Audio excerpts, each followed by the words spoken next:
time traveler.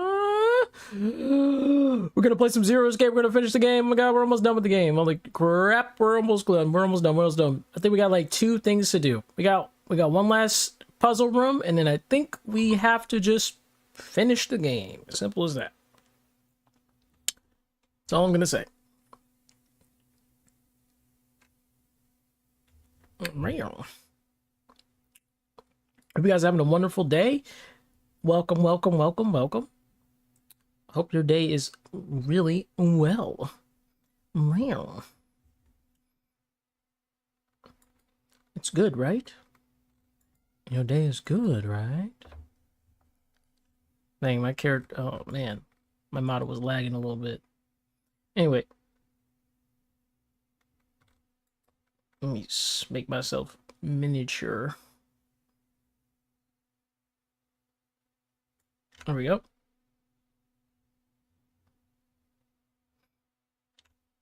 Slightly off axis. There we go.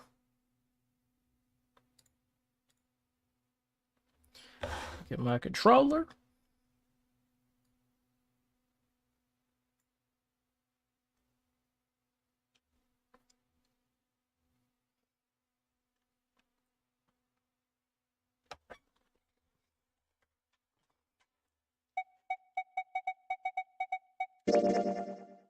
All right.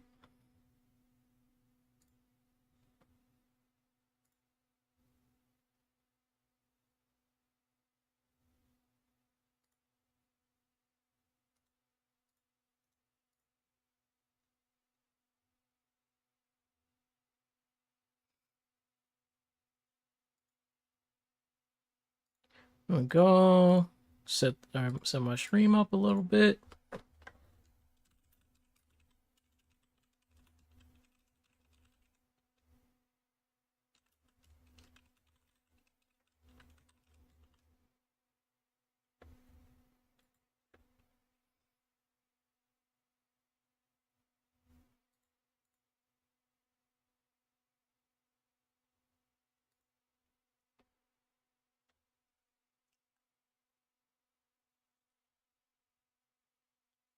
I'll put my chat over here.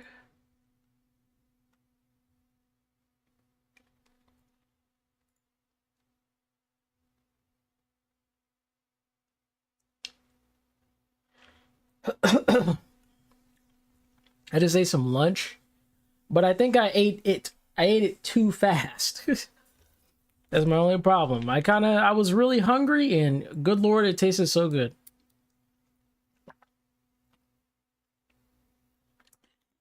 But I gotta learn how to, have some discipline with food, man. I can't just be eating just because it feels good. That's my only issue. I keep doing that. I have this terrible habit of just what do they call it? Scarfing down food, munching food like I'm crazy. Anyway, let's go. Let me see if Akari, are you here? Because I know you wanted to watch it.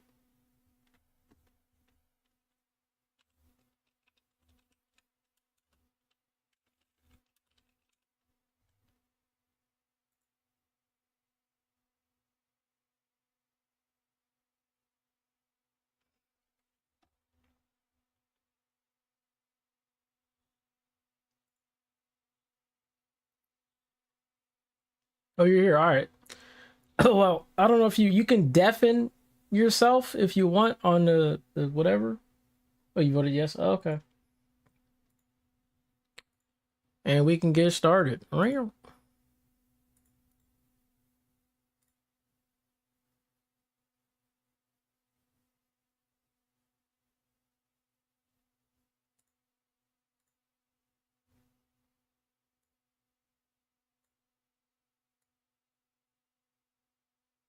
Put the game right there. All right, let's go. All right, this is the next...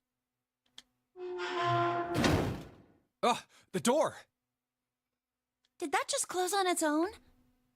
Don't tell me we can't go back. I don't know. Let's see. Damn it. It looks like it locks automatically. Is there any other way out? Well, there's another door over on the right. There's a card reader next to it. It's got a red light on it, though, so I'm pretty sure it's locked, too.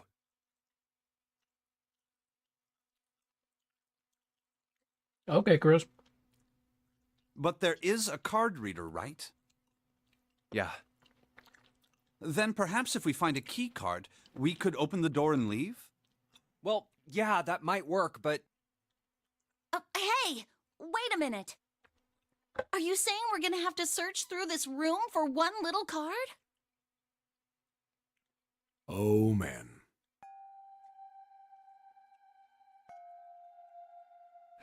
Looks that way. No way! This is the final level. For real? Well, we can sit down and wait to die, if that's what you prefer. I rather doubt that, however, so it would be wise to start looking. We haven't much time. Let's find that key card. Oh, and the Neptune key as well. We won't be able to get through the hallway without it. All right then, let's begin. Yeah, he's blind.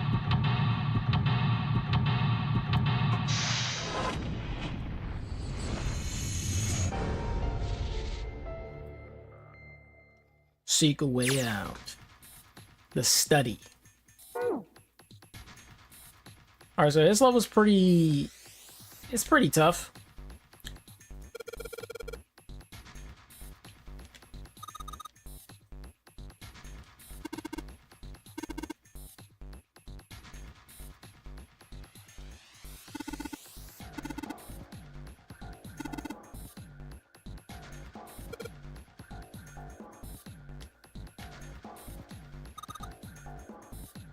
So this puzzle room is, I think it's like a mix of every room, or at least most of the rooms. It's like upgraded versions of like all the puzzles, something like that.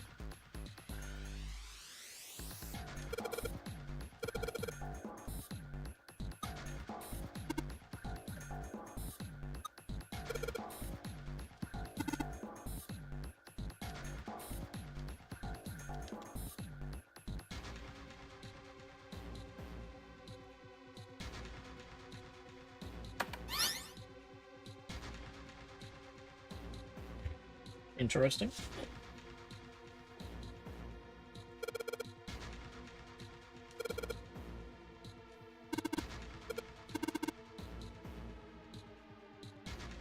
Yeah, pretty much, dude.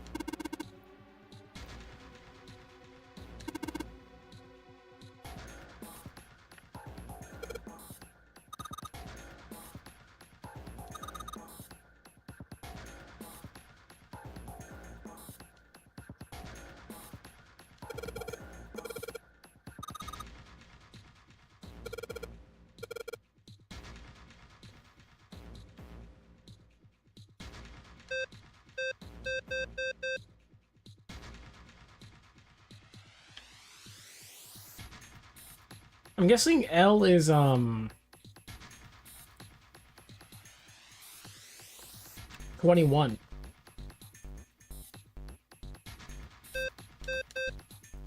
Yeah, L is 21 because I think C is 12. Yeah.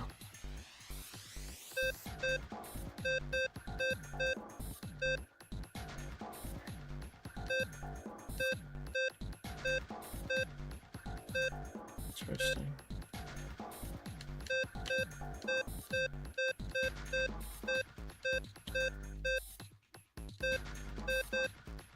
So you need these together 100%.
Hmm.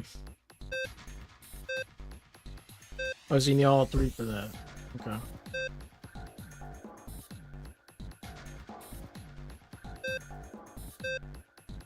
What about for this? Oh, you need, okay, so this needs to be off. D needs to be off. This needs to have everything, if I recall.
Hmm.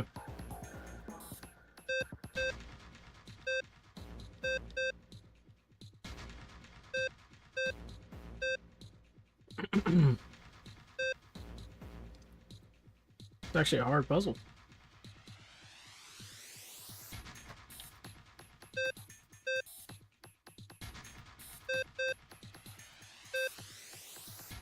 Let me reset.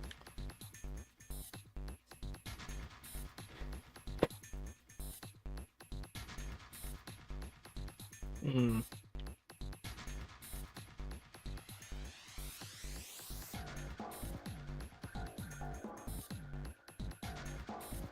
Okay, so I I know I need to get 10 here, so this could go away. You can bring this here. This can go like this. Could do that. And for L, you need all three.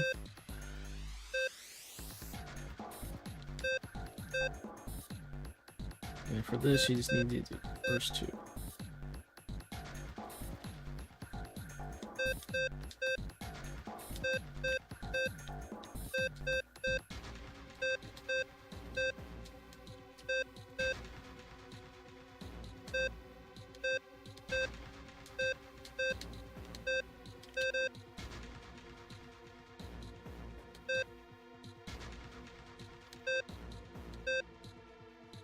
Huh.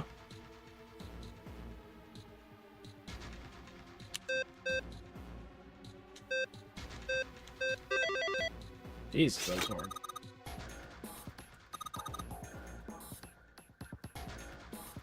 I'm not smart because I took a freaking year.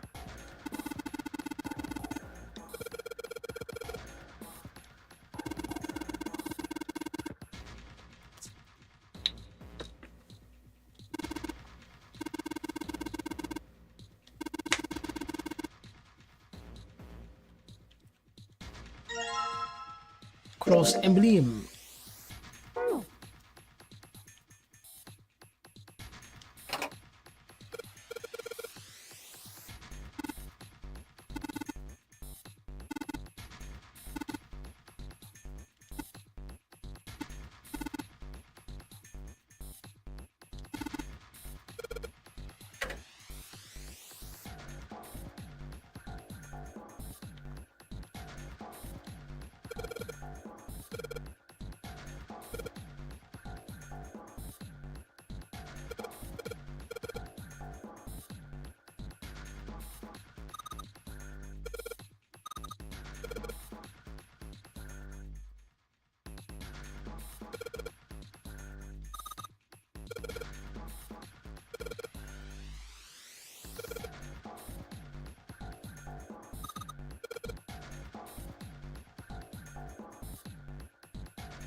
Meow.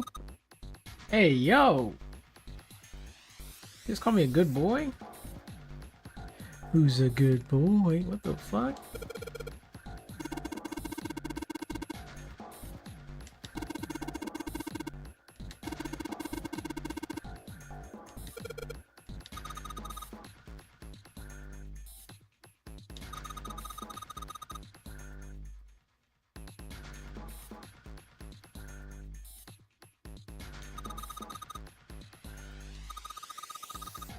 Something unlocked, huh?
Well, what do I even need?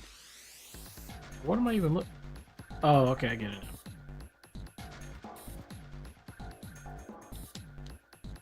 No, I actually don't.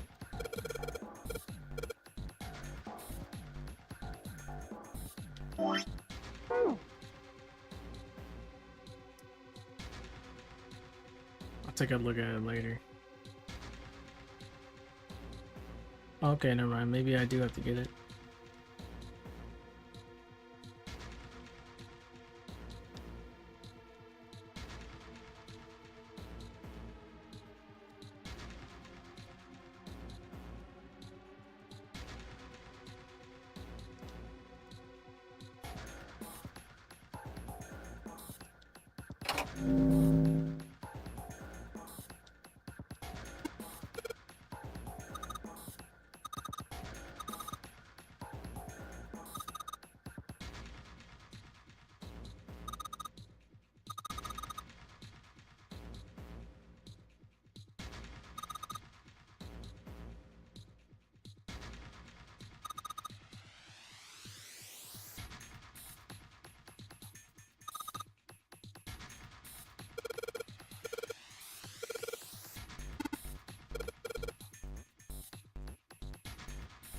All right.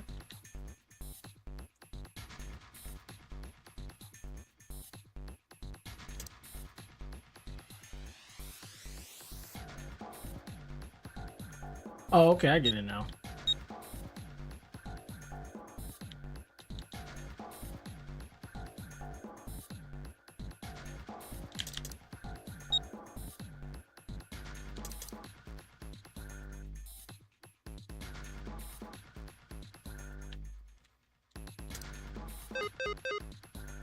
Oh, so they all need to get out.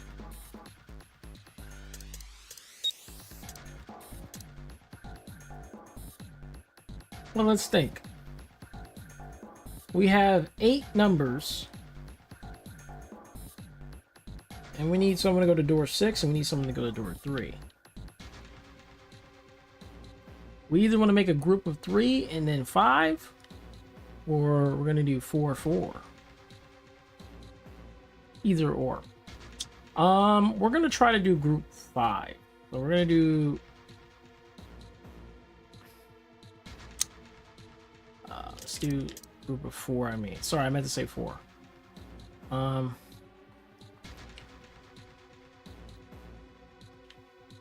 that's not gonna work.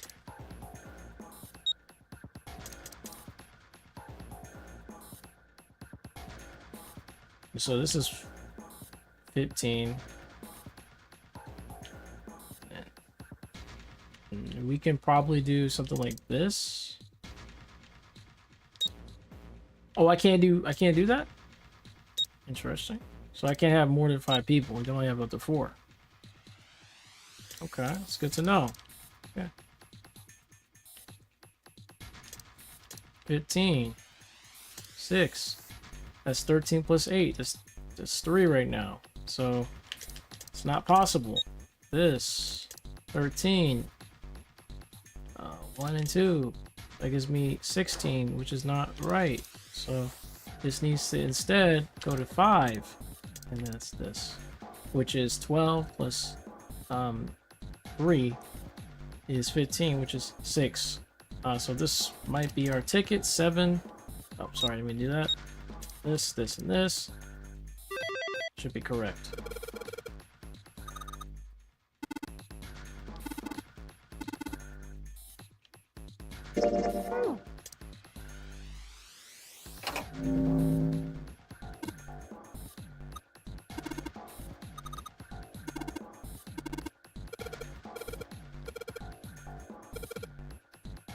A picture is worth 1,000 words.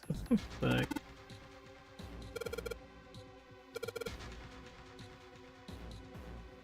Alright, so this time 1 and 9 aren't available.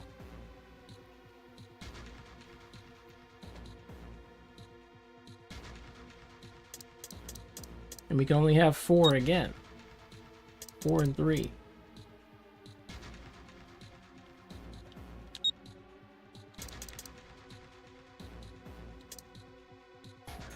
$11 plus 5 is not the case. So we want to make a 5 here. So that'll be 10 plus. Wait a minute.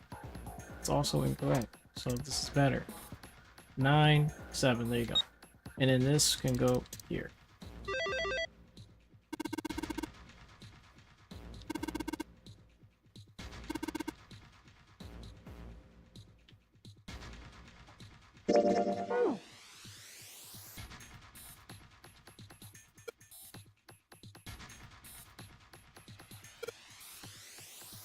Question is, what am I trying to write?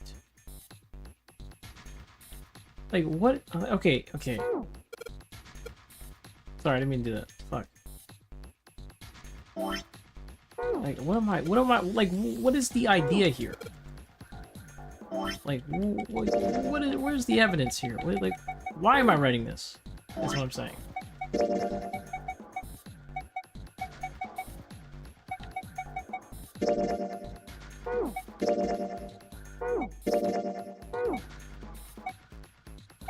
Is there any evidence that tells me to write this? Like, what am I writing this for?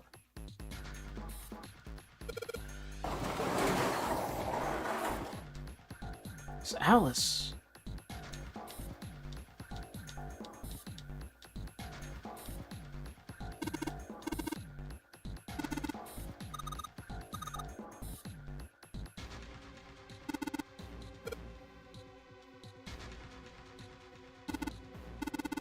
All ice.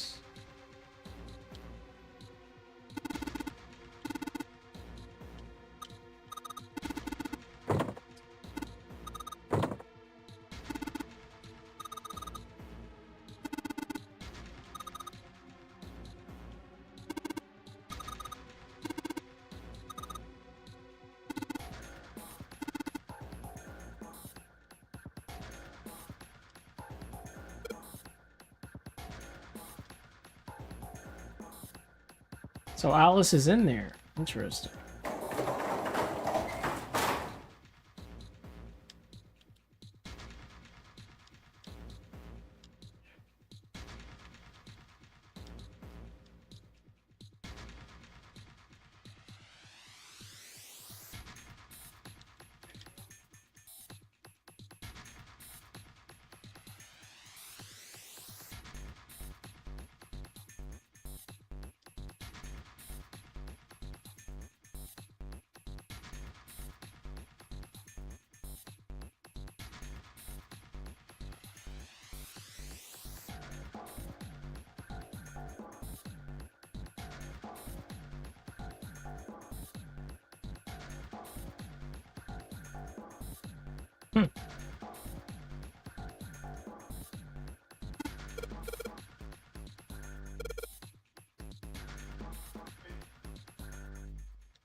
Okay, I get it now. Okay, so it's 241. Okay. I guess I could have figured out this one. I hope you're having a good stream. I am. Thank you. Alright, so I wonder what... A 3-letter word.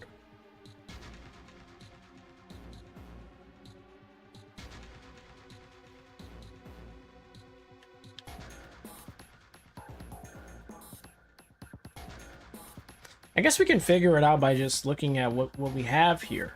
Oh, ice, ice, ice. I think it's ice. I don't know why, I just have a feeling. My brain just... It just memorized that bitch.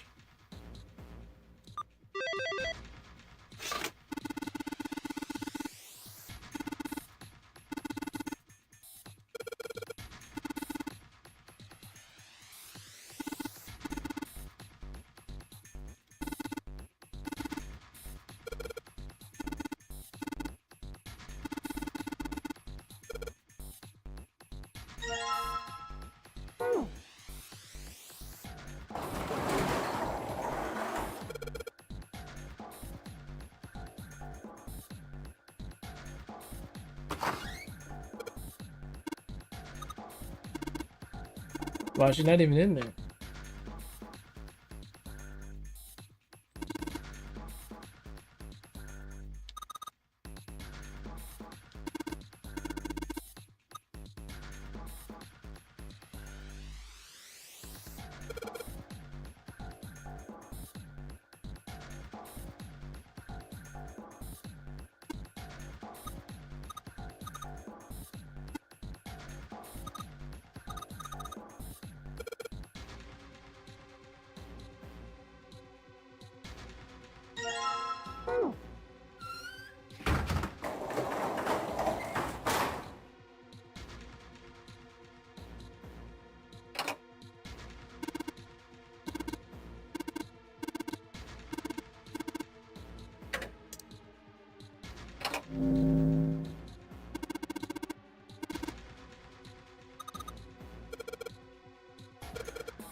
Also, the reason why it's ice, by the way, is because do you remember the first puzzle?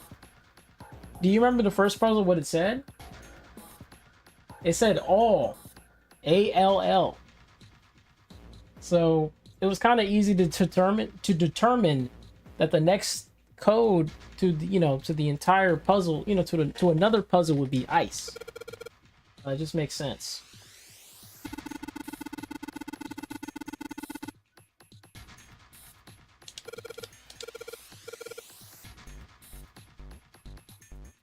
Alright, so now both people need to go into door 7. But we only have 7 people. Or sorry, 6 people. Which means we need to have groups of 3 each, respectively.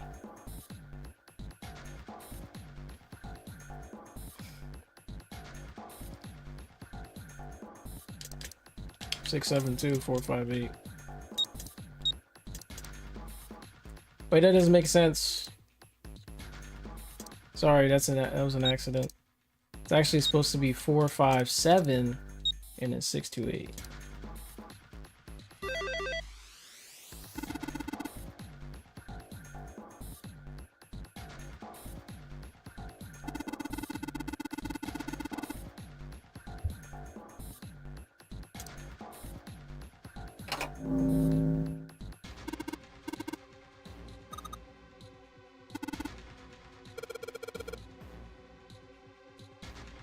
Alright, so now we only have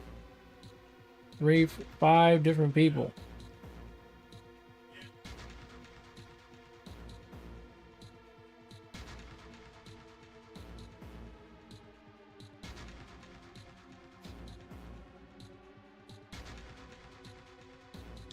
Again, 458. Wait a minute. Wait, this is impossible. I mean, the only way to win is if we bring everybody. Oh, okay. 9. Yeah. Yeah, pretty much.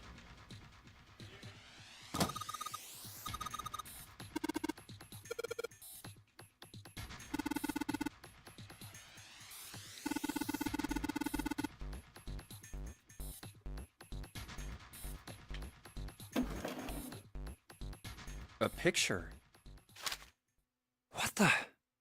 What the hell is this? This man with a mustache on the right. He's the same guy we found murdered in the captain's quarters. He had the zero bracelet on his left arm. And this second man, with the glasses and a doctor's coat. He's the 9th man. The one with bracelet number 9.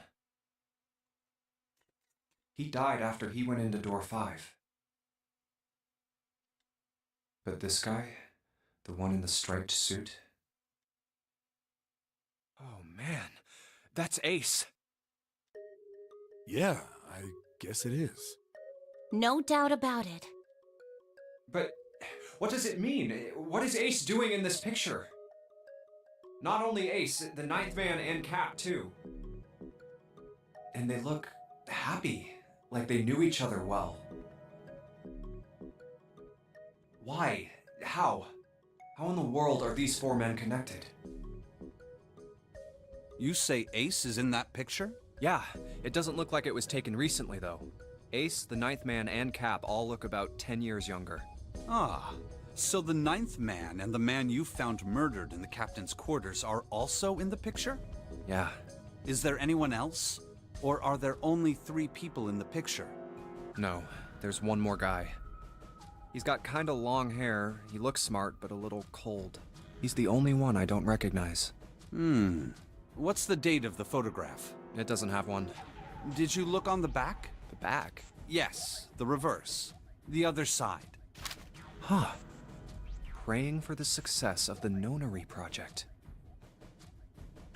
With Nijisaki, Kubota, and Musashido. Huh. Then the 4 men in this picture were the organizers of the Nonary game 9 years ago. That means Ace, the 9th man, and Cap were all responsible for making it happen. But I feel like I should be more shocked about this. It's almost as if that's just how things were always supposed to be. Why? Why am I not surprised? Ace was the one in charge of the Nonary project, but... then why? Why am I so calm?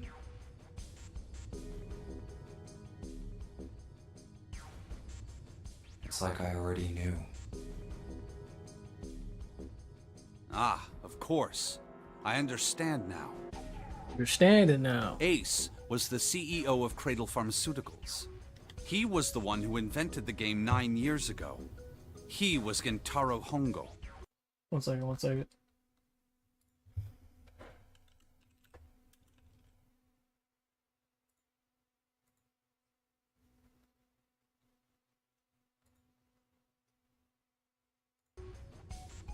Ace is... Hongo? I had my suspicions from the beginning. Their voices were similar. Too similar to be a coincidence. I could never forget his voice. It was the voice of the devil. I couldn't be sure, though. After all, I had no way to check. I certainly couldn't ask him. Even if I had known, however, I would never have told you. Zero made it quite clear what would have happened if I did. Oh my gosh, I had no idea. Huh? I didn't know that Ace was Hongo. Oh, yes. I suppose you wouldn't have. 9 years ago, you were in Building Q in Nevada. But Hongo was in the Gigantic with us. I know. That's why I didn't know what Hongo looked like. But why? Why didn't you tell me? I mean, I'm your sister, right? You could have told me. I'm sorry. I apologize for keeping this from you. But if I'd told you, Clover, I would have told everyone else. And if you did, then I would have been forced to tell them about what happened 9 years ago. I had to prevent that. Hey, Junpei.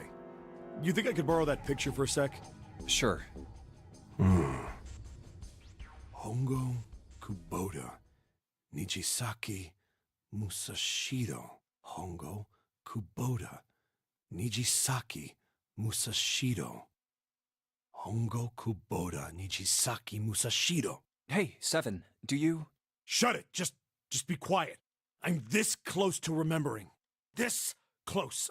Hongo Kubota Nijisaki Musashido. Cradle Pharmaceuticals. Nonary project. Shit. What?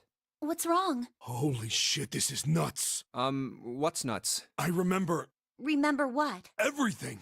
Everything? Yeah, I remember all of it. My memory's back. I remember what happened before I got snatched. What? Let me tell you what happened. Like Snake said, Ace is Hongo from the right. The other three are Musashido, Nijisaki, and Kubota. Musashido was the man with the cash. Nijisaki was Hongo's right-hand man. And Kubota developed the actual technical details of the experiments. How do you know all this? Come on, man, I told you, I finally got my memory back. No, that's not what I mean. I'm trying to ask you why you knew all this stuff in the first place, before you forgot it. You really want to know? Of course. Me too. This is gonna take a while. Hell, it'll probably take me a good 3 days to tell you everything. Well, we don't have 3 days. Just give us the short version, all right? Short version, huh? Alright, fine. I'll give it a shot. No promises, though. I'm a detective. It's a little awkward to say this about myself, but you could probably consider me a lone wolf type. I hold to my own code, as I think doing what's right is more important than doing what you're told. That's why I followed my gut that night. A slim lead brought me to the wharf. It was 9 years ago. The wharf had been cold as fuck, and I could barely see squat. I was investigating a mess of kidnappings, all of them children. It all had one thing in common: a history of visits to one particular hospital. A hospital under the management of Cradle Pharmaceuticals. And my investigation had turned up evidence that Cradle had been involved in the kidnappings. After a little sweet talking, I managed to finally get a real lead from someone inside Cradle. My source told me this. Tonight, a ship is set to take the children to a large passenger liner docked offshore. So I headed to the wharf. From the shadows, I searched the harbor until I found the ship he was talking about. There was a bunch of movement near it. Men in black suits, many of them were carrying large bags. Bags. There was something about the way they moved as they were carried, no doubt about it. There were human beings in those bags. I moved before I realized it. I came out of hiding with my gun already in my hand. Don't move. I felt metal touch the back of my head. Drop the gun. I could kill you right now. It'd be easy to get away with it, too. Just tie an anchor to your feet, and no one will find you for a week. That what you want? The fish here would love a meal. He kept digging the cold metal thing into my skull. There was nothing I could do. I did what he said and laid my gun on the ground. Then suddenly, there was a sharp pain in my neck. A needle. A drug? That was my last thought. My face hit cold concrete. I was out like a light after that. I woke up on a hard floor. Damn it! Shit, my head hurts. I did a quick once-over of the room. Where am I? A small, shabby bed. A toilet with no privacy. I'd seen it countless times as a cop. I'm in a cell, huh? Facing the toilet was a door set into the wall. I was still pretty woozy, but I made my way over to it. I pushed and pulled on it, but...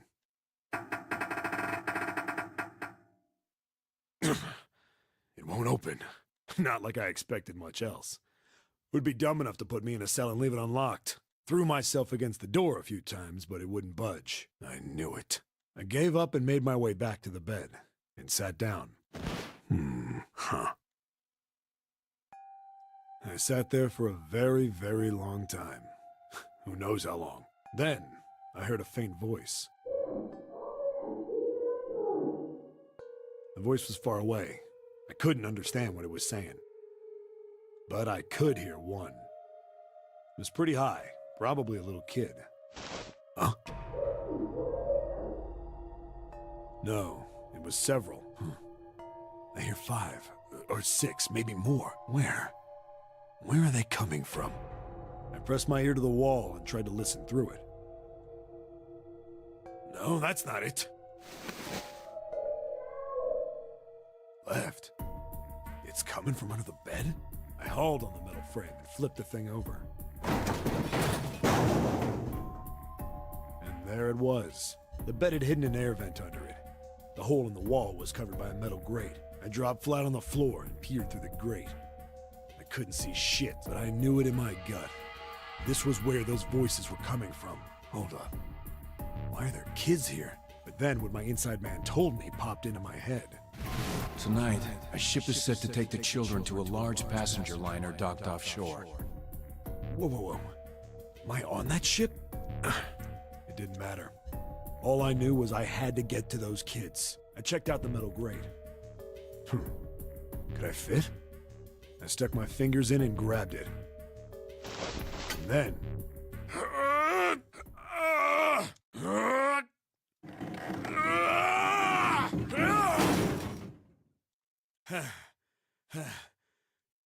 I finally got the damn thing off. Sweat was dripping down my face, so I wiped it off and crawled inside. The first bit or so was tight. I had a wriggle on my belly. It wind up eventually, and there was space for me to crawl along on my hands and knees. I went from crawling like a worm in dirt to skittering like a bug. Couldn't say it was much better, but I'd take what I could get. And when I'd been in the thing long enough to start wondering where it'd take me, a massive sound nearly scared the piss out of me. It was like a heavy metal door had just been slammed shut. Then, there was a voice.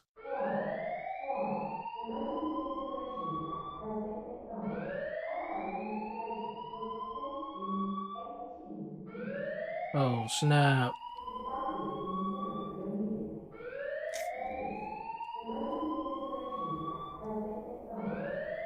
What? I wasn't sure what it meant, but anything with incinerator is bad news.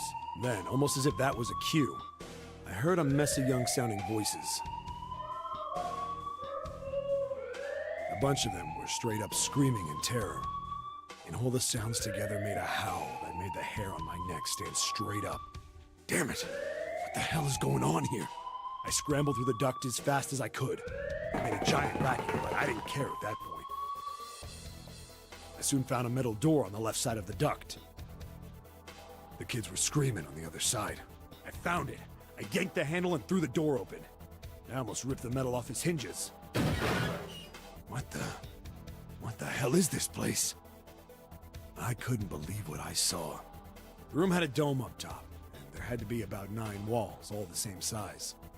Up in the ceiling was an upside-down funnel, almost like a chimney.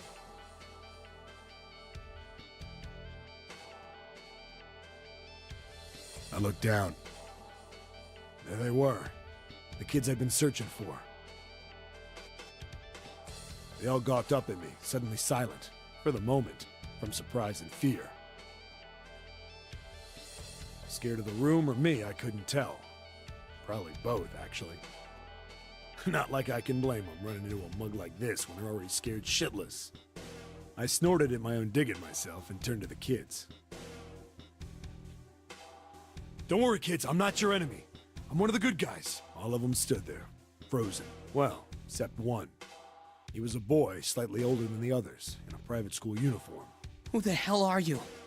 He stepped forward and glared at me suspiciously. I'm a detective. I'm here to rescue you. It looked like they relaxed some the second I got the words out. How are you gonna help us? Where's the exit? There isn't one. The doors we came in through won't open, and the door over there... He kinda cut himself off. I think he was considering something before he changed his mind. Anyway, there's no point. We can't all get out of here. If we don't get out of here, we're gonna be burned to death. Burned to death? Can't you hear it? That voice said the incinerator's gonna start up soon. So... The voice spoke again. Incineration will begin in 15 minutes. They only had 15 minutes. I looked back down at the kids. Looks like a good 20 or 30 feet to the floor. No way I could pull them up. Too big of a distance for any of us to reach. What the hell was I gonna do? But then I got an idea. Wait right there. I'm gonna be right back. What? Where is he going? Are you just gonna leave us here? They just got frightened again. I'm not the best at that kind of thing, but I tried to reassure them with a smile. Don't worry, all right? I'll be back, I promise. So just stay calm and wait right there. Got it? I didn't wait to hear them respond. There wasn't time. I had to hurry. Well, as fast as a guy could on his hands and knees. Didn't take me long to get back to my cell. Still no way out of there, but I had a plan. I needed something from the room. When I got it, I dove back into the hole and took off towards the incinerator. Then... Sorry to keep you waiting, guys. I tipped out the doorway and dropped down the rope I brought with me. Back in the cell, I'd torn the bed sheets into strips and tied them together to make a rope. It was sloppy, but it got the job done. All right, just tie that around yourself, okay? I'll pull you up one at a time. Right. Huh. Wait a sec. Something was off. There were more of you before. Where'd the rest of you go? The boy in the uniform answered. I let them go on ahead. We opened the number 9 door and they left. What? You're telling me you opened that door? That's what I said. Then what the hell are you doing here? We couldn't go with them. Why not? Look, the only people who can go through the numbered door... He was in the middle of explaining when...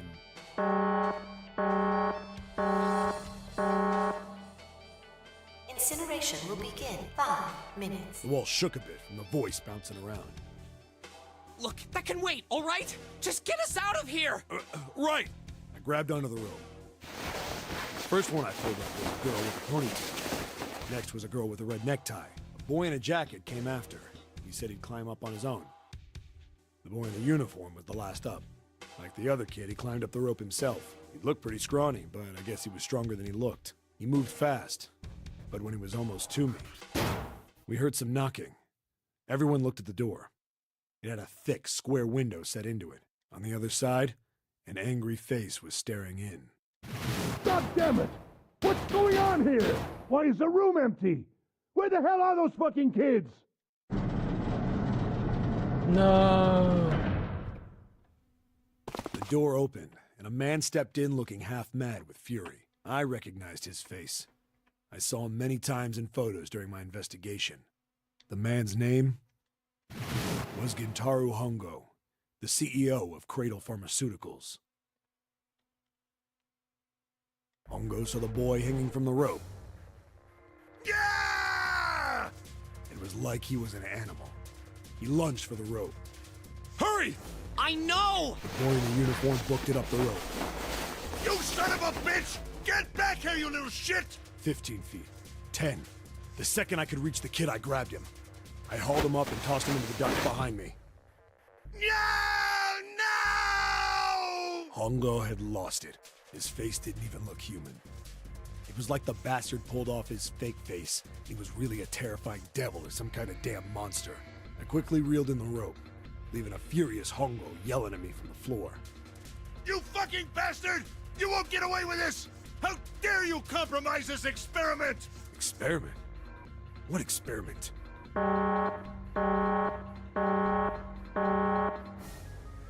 Incineration will begin in 1 minute. Hey, old man! What the hell are you doing? Hurry up! The boy in the uniform was trying to get my attention. I may have thrown a salute in the raging asshole's face before I closed the door behind me. No point to going back to the cell, so we went down the other direction instead. After about 30 feet, we came across another duct on the left. This one was heading down. Everybody nodded and took turns sliding down it. The duct emptied us out into a narrow hallway. There was a door on either side. The one on the left was a normal double door, but the one on the right was from... It had black and yellow stripes, and a device next to it on the wall. A plate on it read, Incinerator. Incinerator? Yeah, that's where we were. It was the girl with the red tie who answered me. We were inside an incinerator? Yeah, Hongo might still be there. It looks like it's been shut off, though. Wait, what?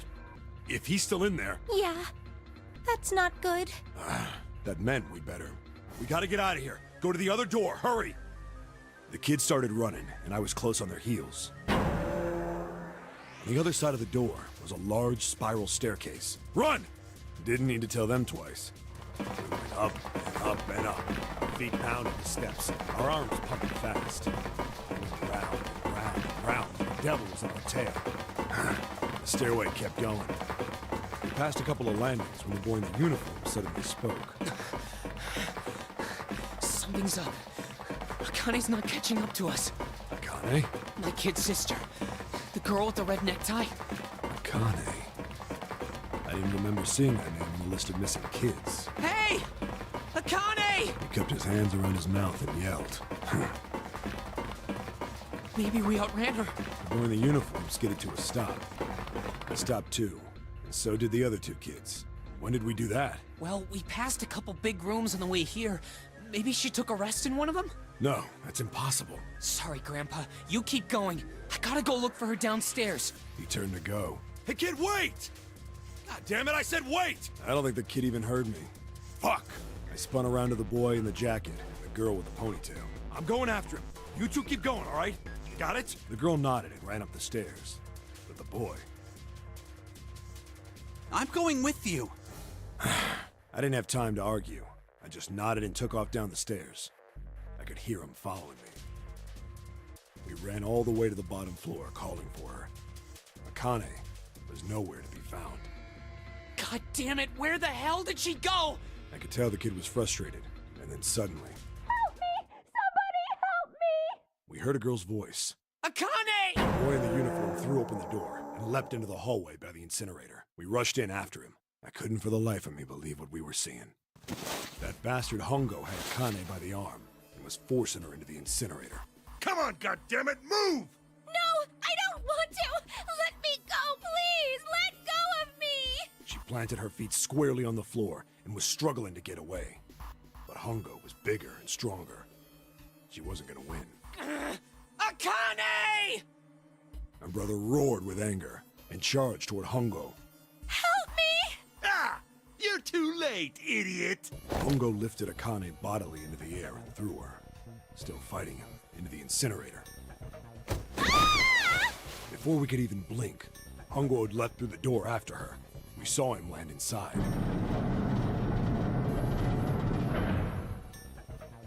And then, the door slammed shut. We ran to the door. We did everything we could think of to get the thing open. But... Ah! Fuck! It's no use! The goddamn thing won't move an inch! he started slamming his fists against the door. He was close to shattering his knuckles with how hard he pounded on it. Akane! Akane! Are you okay? You came back! Her voice was muffled, but all of us could hear the sheer terror in it. What should I do? I think I'm trapped in here! Where's Hongo? He went out the other door! What? Warning. Warning. Emergency incineration command has been acknowledged. Automatic incineration will take place in 18 minutes. Please evacuate the incinerator immediately. Repeat. Emergency incineration command has been acknowledged. Are you fucking kidding me? It's the same damn thing! Are you there? Yeah, we're here. Just hang on, all right? We're gonna figure out a way to save you. His words would have seemed like a sick joke to her if she'd been able to see how white and bloodless his face was right then.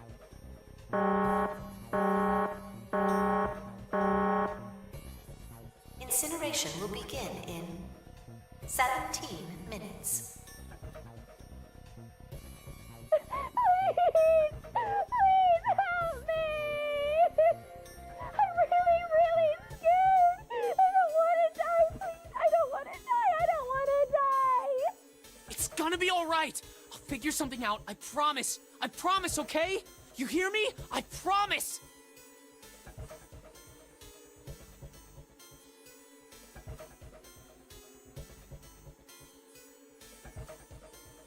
Yeah, it is. Yeah, we already know. It was torture. They already told us. Sobbing on the other side of the door.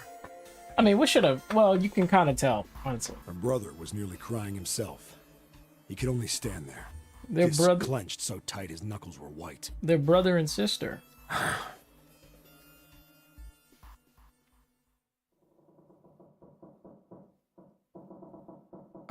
What happened then? Come on, man. Put yourself in my shoes. It doesn't end good. You think I want to remember that? Then... Yeah. Shit. If I'd known it was gonna be like this, I almost wish I hadn't remembered. Hey, are you sure? Huh? And also, Snake is the one that talked about it. He said that he was part of that game. Look, I don't want to ask this either, but there's something I don't get. So if you could just tell me, did that girl, Akane, really... Yeah, I'm sure. There wasn't anything we could do. After a while, the countdown ended. And we heard something... burning. The fire stopped, but we still didn't move. Me and the jacket kid were frozen. The boy in the uniform collapsed as if he couldn't hold himself up anymore. A few minutes passed. The door opened.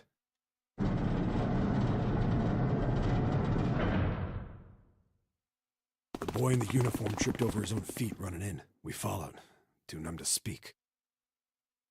The air in the incinerator was hot. Every breath made my lungs feel like they were on fire. It was like standing on hot asphalt. The air was wavering, and in the middle of the room, there it lay. The kid's legs were shaking so bad, I don't know how he managed to walk. I couldn't see his face, but his body somehow looked empty. Finally, he reached it. He fell to his knees as his legs gave out on him. And then...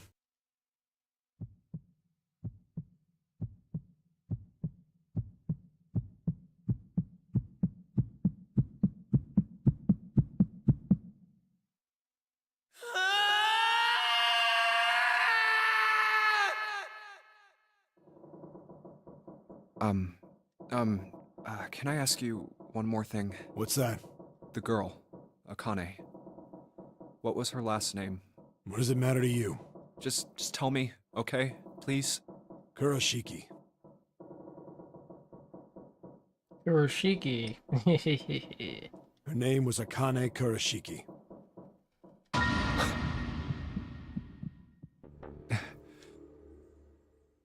You were there that day, weren't you? The tall kid in the jacket. That was you, wasn't it? Yes, it was. You are correct, Detective. Don't misunderstand me. I told you before how Zero threatened me. There was nothing I could do.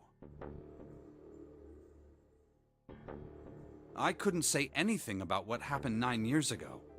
So you're saying you're not working for Zero, right? Of course not. Clover, what about you? Hey, come on! You really think I'm working with Zero? I told you before, you idiot!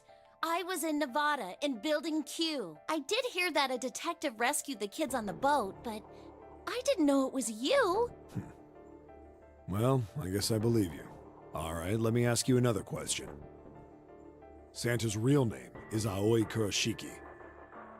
He's Akane's brother. You know that? No, I didn't. Did you? Well, yes. I know Aoi Kurashiki was her brother. But I didn't know he was Santa. At least not from the beginning. 9 years ago, he was in the middle of puberty. His voice is entirely different now. I'm ashamed to say that even my exceptional hearing wasn't able to make that connection. As such, I had no reason to think Santa was Aoi. When did you figure it out? Clover told me that Santa might have been one of the subjects of the initial experiment. It was only a short while ago, while we were leaving the library. When she told me that, I had a feeling. Santa is Aoi? Akane Kurashiki, June's brother? There's still a lot we don't know. I mean, like, a lot. But there is one thing I think we can say we know. What's that? The body we found in the shower room. It had to be Nijisaki, dressed up to look like Snake. What? Come on, man, what kind of detective are you? You didn't figure that out already? Hey, go easy on me, man. I just got my memory back, alright? Cut me some slack. Well, if he is, the 3 murders make sense then, don't they? Yeah, that's right. Murder. Kubota blew himself up, but that was murder too. So why did these murders take place? If Junpei is correct, and the body in the shower room was Nijisaki's, that means all of the people who were murdered were involved with the creation of the Nonary project. Kubota, the the person who conducted the actual experiments. Nijisaki, Hongo's assistant. Musashido, the man who financed the project. You mean this was all just revenge? Santa is Zero. He's getting revenge for the death of his sister. That's why he killed them. No, I don't think Santa actually murdered anyone. If I'm right, then it's not hard to figure out who the next victim's gonna be, is it? I'm pretty sure I don't have to tell you. Yes. Yep. Right. The next target will be Gentaro Hongo. The person who planned the Nonary project. In other words, Ace. What? Whoa, what the hell's going on here? It must be 6 a.m. Our time is up. Shit! Come on, we need to get out of here. How? I'm betting this sucker opens the exit. Come on, let's go. We got key card 0.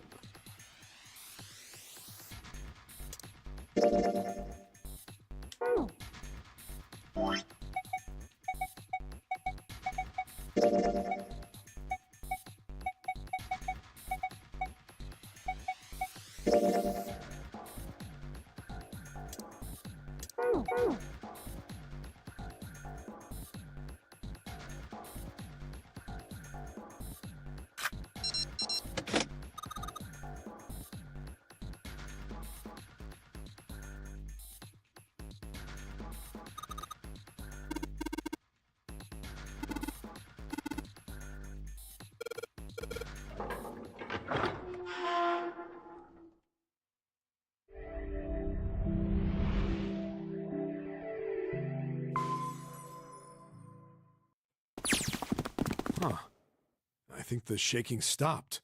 It would seem so, but we are yet to be out of danger. You're right. Let's hurry. This exit needs the Uranus card, too. Hey, Junpei. Yeah, I know. All right, it's open. Let's go. Okay, Neptune Key, let's see if you work. Hold on one second.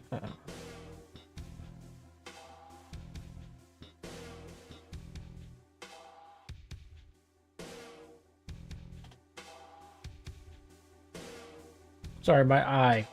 I have some really curly eyelashes, and sometimes it gets in my eye, and good lord, it hurts.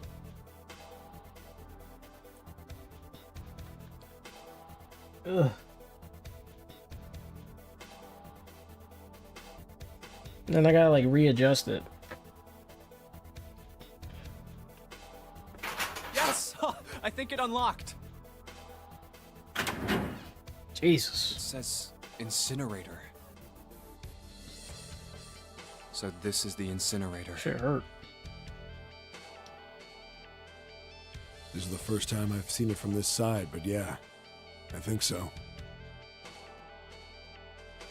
Yeah, it's happened to me in my life quite a few times. It's rare, but when it happens, good lord, I have to like readjust my eyes, my eyelashes.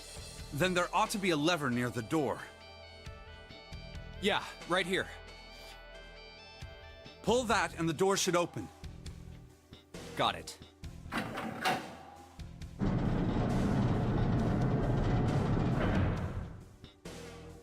Let's go.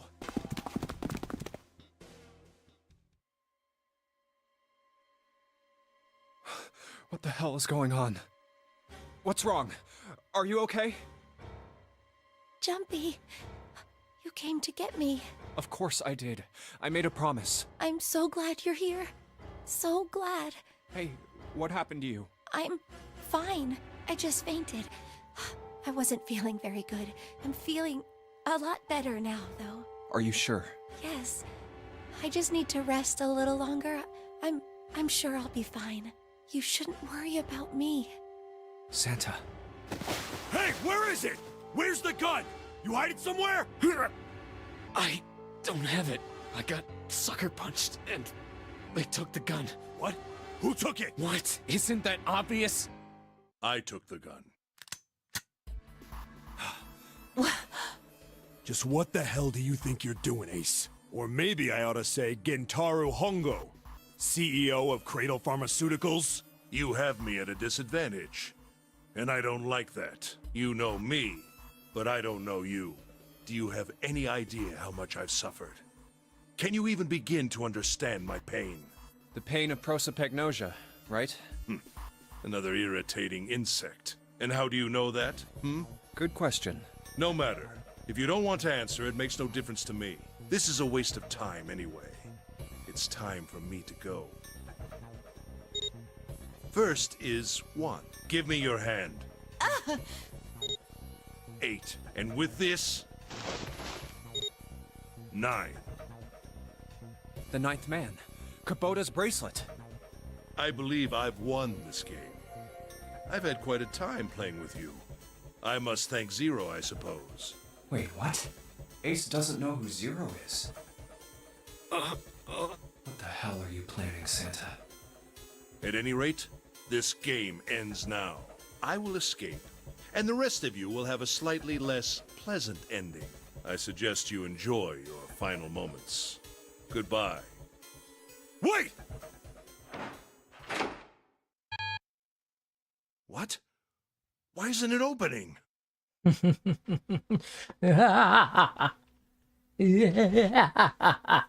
Fool. One more time. Now open!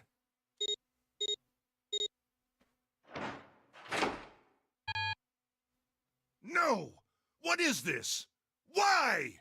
That digital route should be 9! It has to be 9! Then why? Why isn't it opening?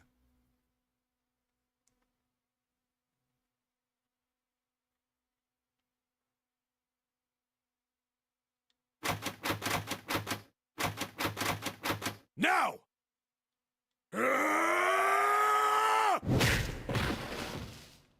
No! Oh. Oh, that was close. Too close. Thank you, Seven. Don't mention it. Just one punch ain't enough for this piece of shit. After what he did 9 years ago, I ought to rip him to pieces. But if a suspect can't talk, they ain't much good. Once he's locked up in a cell, we're gonna have a little chat. 9 years ago? Then you must be... Yeah, you finally figured it out, dumbass. Ace, you killed Kubota, Nijisaki, and Musashido, didn't you? Wait, Nijisaki? Oh, right. You don't know yet. All right. We'll just go through them in order then. Let's start off with Kubota. You talked to Kubota and managed to convince him to go into door 5 alone. You killed him without making it look like you killed him. The way I figure it, you had 4 motives. 1. In the Nonary game, the number 9 is dangerous. Whoever had the 9 bracelet could join whatever team they wanted. Adding 9 to any number doesn't change the digital route, which means that number 9 could do whatever they wanted. You wanted to remove that threat as soon as possible. 2. You wanted the number 9 bracelet for yourself so that you could make use of its power. In fact, you did use it in the murder of Nijisaki. 3. Even if his number hadn't been 9, Kubota was a problem. He knew your past. He knew what had happened 9 years before. You needed to silence him before he told anyone. 4. But last, and perhaps the most disturbing, you used Kubota as a test. You wanted to know how serious this Nonary game was. Was it truly life or death, or simply a harmless prank? You convinced him to break the rules so you could see what would happen. That was why you killed Kubota. But he was only the first. Next was Nijisaki. While everyone was off looking for the missing parts for the Reds, you ran into Nijisaki near the big hospital room. However, because of your prosopagnosia, you didn't realize he was Nijisaki. Chiefly because, when you met him, he was dressed like Snake. That was why you thought Nijisaki was Snake. No, that's not... Why? How did... I'll get to that. Anyway, you thought he was Snake. Snake was one of the kids in your experiment 9 years ago. You remembered him because he was the blind kid, but his presence made you think. Snake was one of my subjects 9 years ago. He probably hates me. But if that's true, why isn't he saying anything? Is he keeping quiet because he can't see? Or perhaps he's working with Zero to get revenge on me. Whatever the reason, anyone who knows my past is a threat. Before he tries anything, I need to get rid of him. That was when you decided you had to kill him. The murder weapon was Kubota's bracelet. You just waved it over the red. Verified your own number and then grabbed Nijisaki's arm and forced it over the scanner panel. Then, when the door opened, you kicked him in. 9 seconds later, the door closed. And then 81 seconds passed. And poor Nijisaki was dead. Then you mean to say Snake is still alive? Sorry to disappoint you, but I'm as good as new. Thank you for killing the wrong man, but I can't say I like knowing that you wanted me dead. Although, to be honest, even if you hadn't tried to kill me, I would still hate you very much. Well, I wouldn't blame you. Last but not least, let's talk about Musashido's death. Now this is something we don't even know about. This is brand new. We didn't even know he killed him. When Clover and I were investigating the chart room, you came over to talk to me. Oh? Do you remember what you said? Oh, a pocket watch. Might I take a look at it? I handed it to you, and you left the room. You had been in charge of the Nonary project. Of course you would have known the solution to every puzzle, which would mean that you also knew how to get out of the wheelhouse. All you had to do was place the watch in the indentation on the door to unlock it. Oh shit. So he already knew. You could enter the captain's quarters. Musashido was there. Conveniently placed next to him was an axe that practically begged you to kill him with it. You picked up that axe and buried the blade deep in the other man's chest. Wow. I didn't even think about that. One blow was all it took. And then you returned to the chart room as if nothing had happened. There was something I wanted to speak with you about, Junpei. Could you come with me for a moment? I had no reason to say no, so I followed you to the wheelhouse. When we stepped inside, remember how you slipped your hand into my vest? You pulled out a piece of paper, the one I used to cheat during the vote. But that wasn't really what you were after. Your true purpose had been to slip the watch into my pocket. I didn't even realize that. I was like wondering why we had it. It wasn't a very good plan. Had way too many holes, and someone saying the wrong thing could have brought it all down around you. You must have been desperate. But what made you willing to risk it all to do it? It actually makes sense.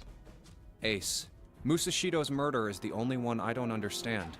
You obviously did it. But why? Because of this. What's with the paper?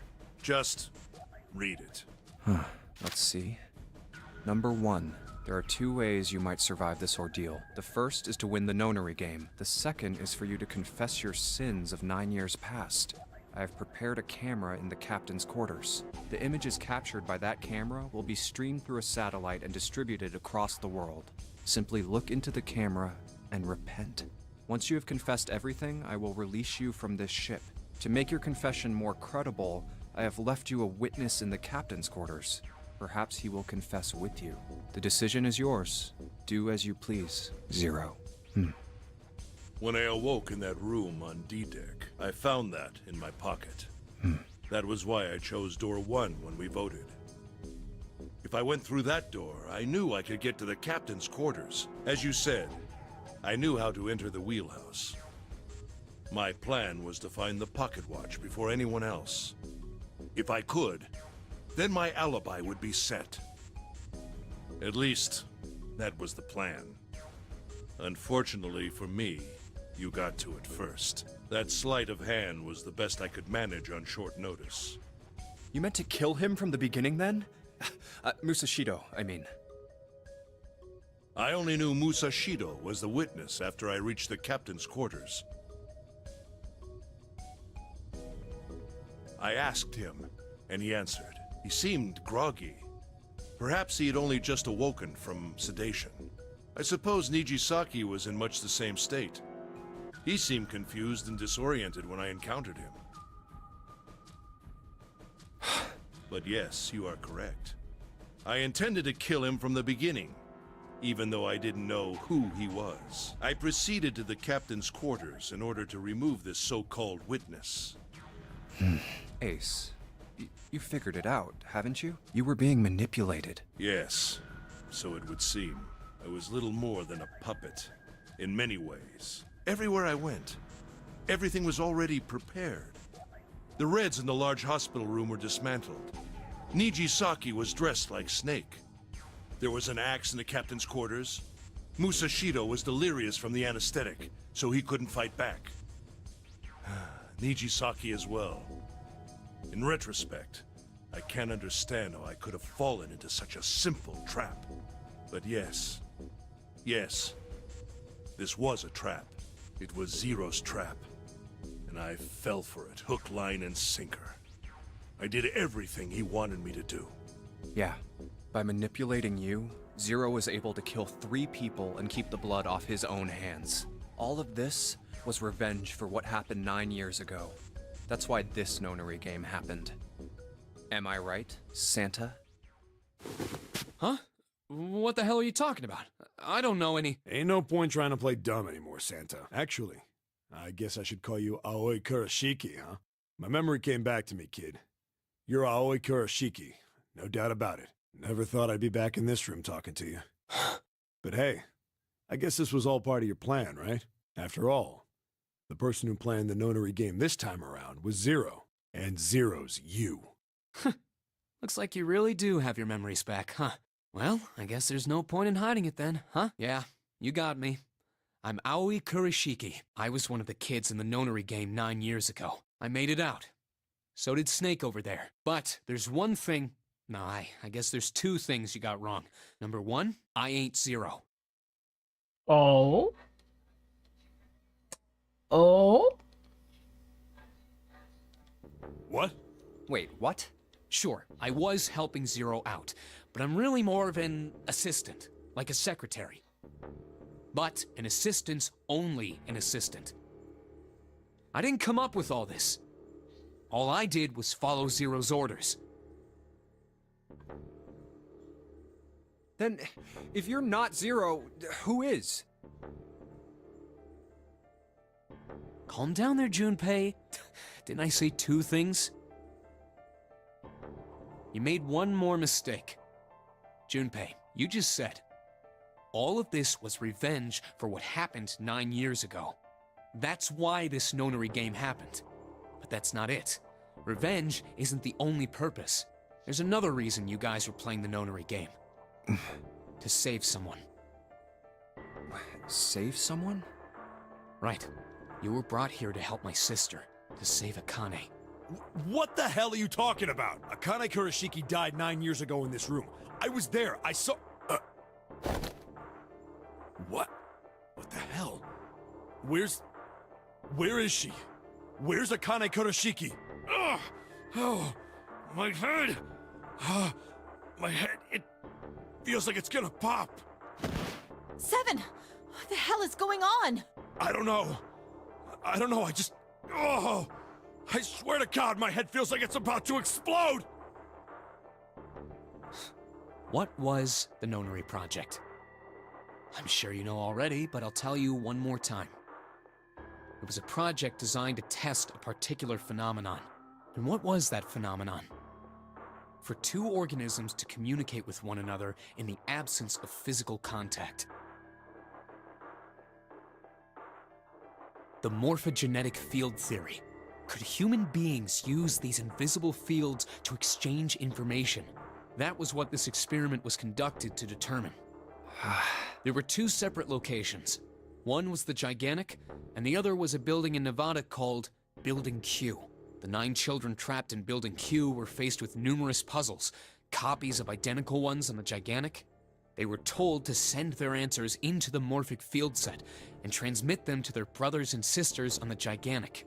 The transmitters were put in Building Q, and the receivers were put on the Gigantic.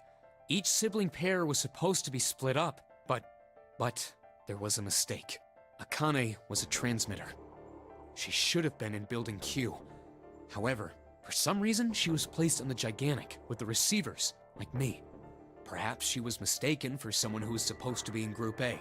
Whatever the case, Akane ended up on the Gigantic. I think I've told you enough. You get it, don't you? I'm pretty sure you know where this is going, Junpei. Where what is going? Don't play dumb. You know things you shouldn't. Things you couldn't. How did you know Ace had prosopagnosia? How did you know why Ace wanted to kill Kubota and how Nijisaki was killed? It's because I was teleporting through different timelines and I knew everything because I played the game. Were you surprised when you found out Ace was Hongo? And what about the coffin Snake was trapped in? How the hell did you open it? Well, that's... He knew because I knew. Junpei was receiving information that I sent to him through the morphic field set. It's simple, really. How do I know the alternate futures then? Imagine a river that splits in two, like an upside down Y. The river flows from the top to the bottom, from a single stream into two branches. It only flows in one direction. It can never flow backward. Information is the same way. This also applies to the timeline that you see right here before you. Look how this goes. So it always starts with a little line, which is the river, and it has a two-way. And that two-way either goes together or it kind of splits apart every time. And it kind of connects and interconnects sometimes. And then it ends up going into different timelines. Anyway, because it's all about decisions that you make. It moves from the past to the future, but never flows backwards.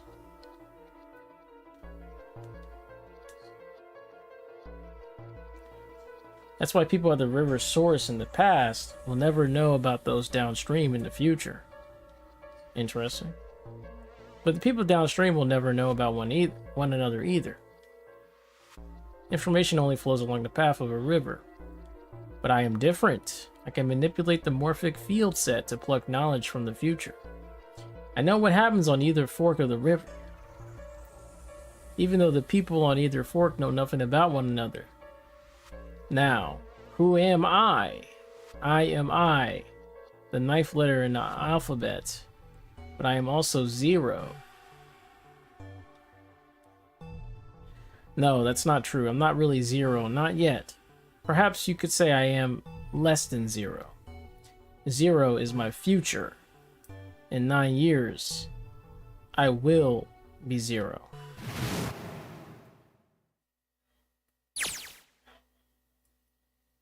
Where?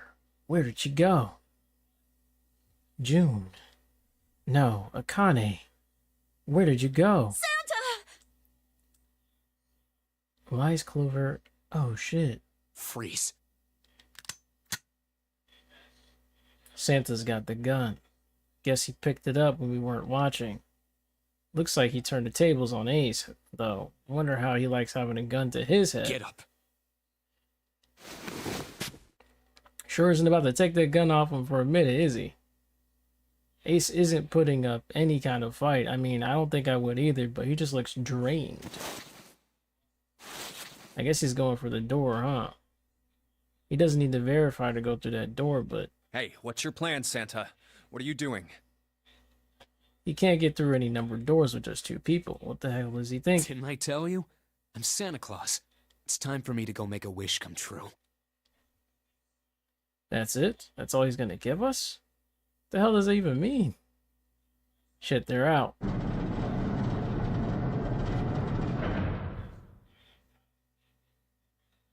And now the gate's shut. Looks like the rest of us are stuck in here. They're all looking at me. At least Seven's headache is gone. He seems to be alright. Well, I guess there's no harm in trying. Let's see if this door still opens. Damn. Well, it looks like this door isn't opening anytime soon. Oh, you mean we're trapped? So it would seem. What the hell is Santa trying to do? Oh my gosh. Oh my gosh, what? Have you considered where we are? There can really only be one thing Santa would do now. No. No, you can't be serious.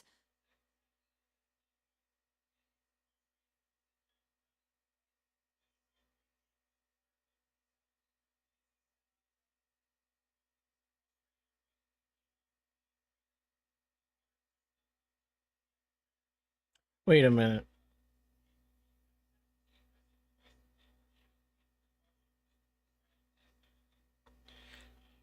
Oh, okay. I see why. I see why this is going on.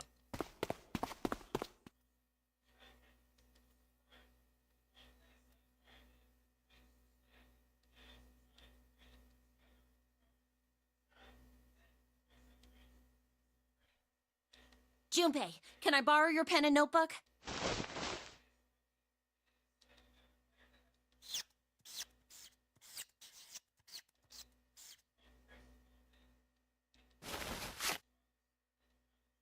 What the hell are you doing, Clover? Give me that! All right, at least 70 got it away from her. Maybe now I can get a look at what she was writing.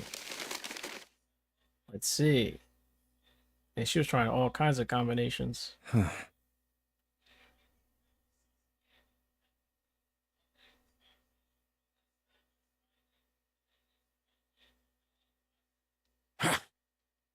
What? And there's no other way? It's okay. Lotus. Come on, you know we can't do that. Oh, don't give me that. I'm sure you'd love to get rid of me. God damn it, you idiot! Without... if you're not... Look, it'd be bad, all right? Bad? Yeah. If there weren't assholes like you around, I'd be out of a job. Uh-huh. Look, I'm just not leaving you behind, all right? End of story. 7. He's right. I'm not leaving you either. Me too. You didn't honestly think I'd abandon you, did you? You're all idiots. That being said, however, I doubt we would be able to open the door anyway, even if we were to leave Lotus behind. Huh? What? I trust you remember what happened to Ace? I couldn't, see exactly what happened, but I was able to guess what he was attempting to do earlier at the Red. Oh, yeah. No! What is this? Why? The digital route should be 9! It has to be 9! Then why? Why isn't it opening? Just to see, why don't we give it a shot? Give it a shot. Yes, that is what I said.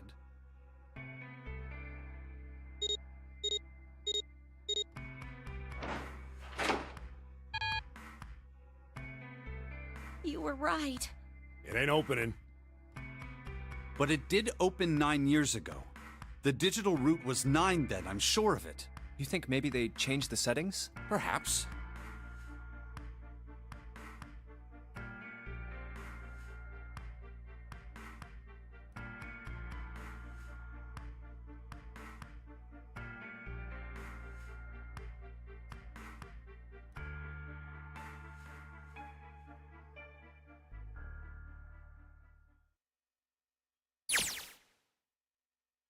Akane vision.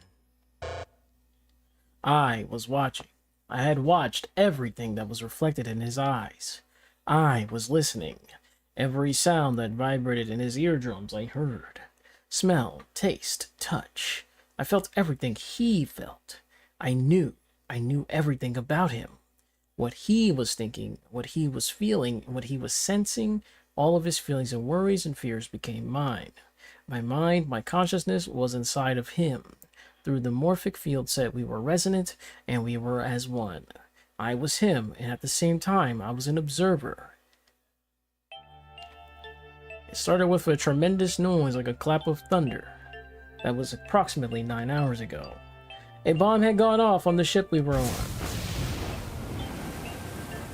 That was when my resonance with him began. My resonant event melted into him and we became one. So are they trying to say that they're experiencing the same thing at the same exact time frame? Somehow I found myself in Junpei's mind 9 years in the future. But I didn't lose myself. I was living in two realities at once. One was the present and the other was the future. Perhaps you can think of it as two movies showing on the same screen at the same time. Eventually it becomes difficult to separate them and determine which movie is which. However, if I concentrated, I was able to focus on one or the other. That was why I was able to grasp what was happening in front of me. Come on, over here! That was my brother Aoi. He was yelling. I followed him. Around me were 7 other children.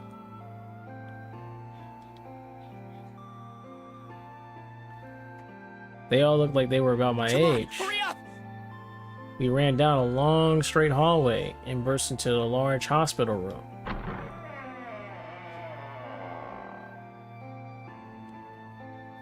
Everyone was arguing. 2 of the boys got in a fist fight. A girl watching them began to cry. I want to go home, she cried. I want to go home.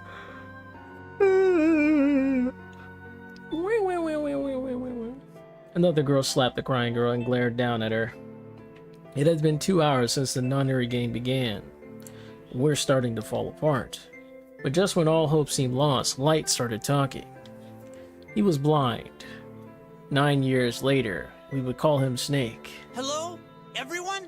Could you come over here for a moment? He was older than most of us, and his voice had authority and dignity. The fights died down, and we gathered with him, around him. I have a little sister. She is very important to me. Right now, she is over in Building Q, and is desperately trying to send information over to me. Her name is Clover, and today is her 9th birthday. But her name was actually Clover? So she just named herself? That's interesting. I thought she had a code name. That's actually her name. That's crazy.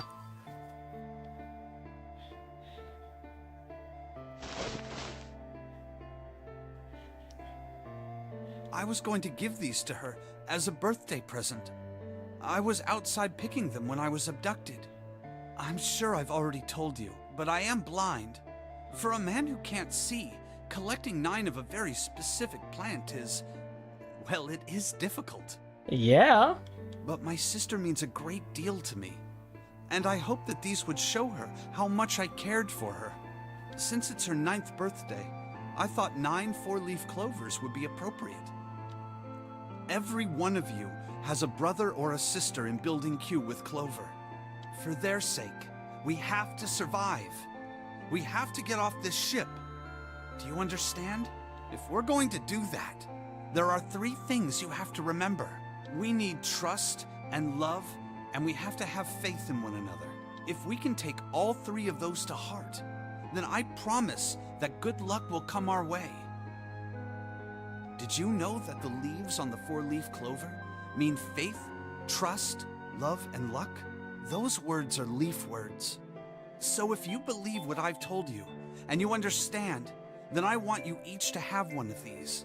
They're a promise between friends.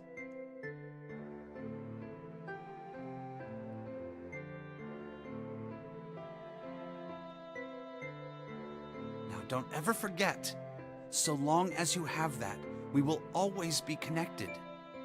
Do you understand?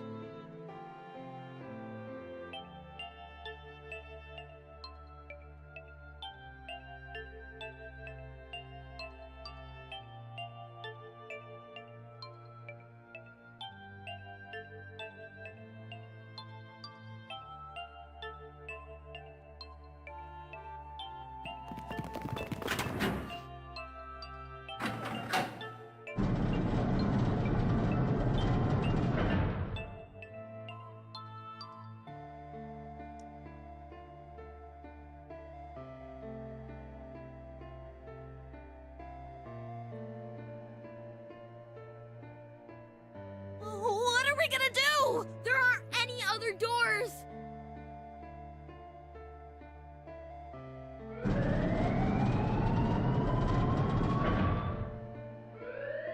Warning. Warning. Emergency Incineration Command has been acknowledged. Automatic incineration will take place in 8. Please evacuate the incinerator immediately. Repeat. Emergency incineration command has been acknowledged. What? What's happening? What did that thing say? That didn't sound good. My brother, I always swallowed hard and I answered. think it means this room is gonna burn. Burn! The plaque on the door says incinerator.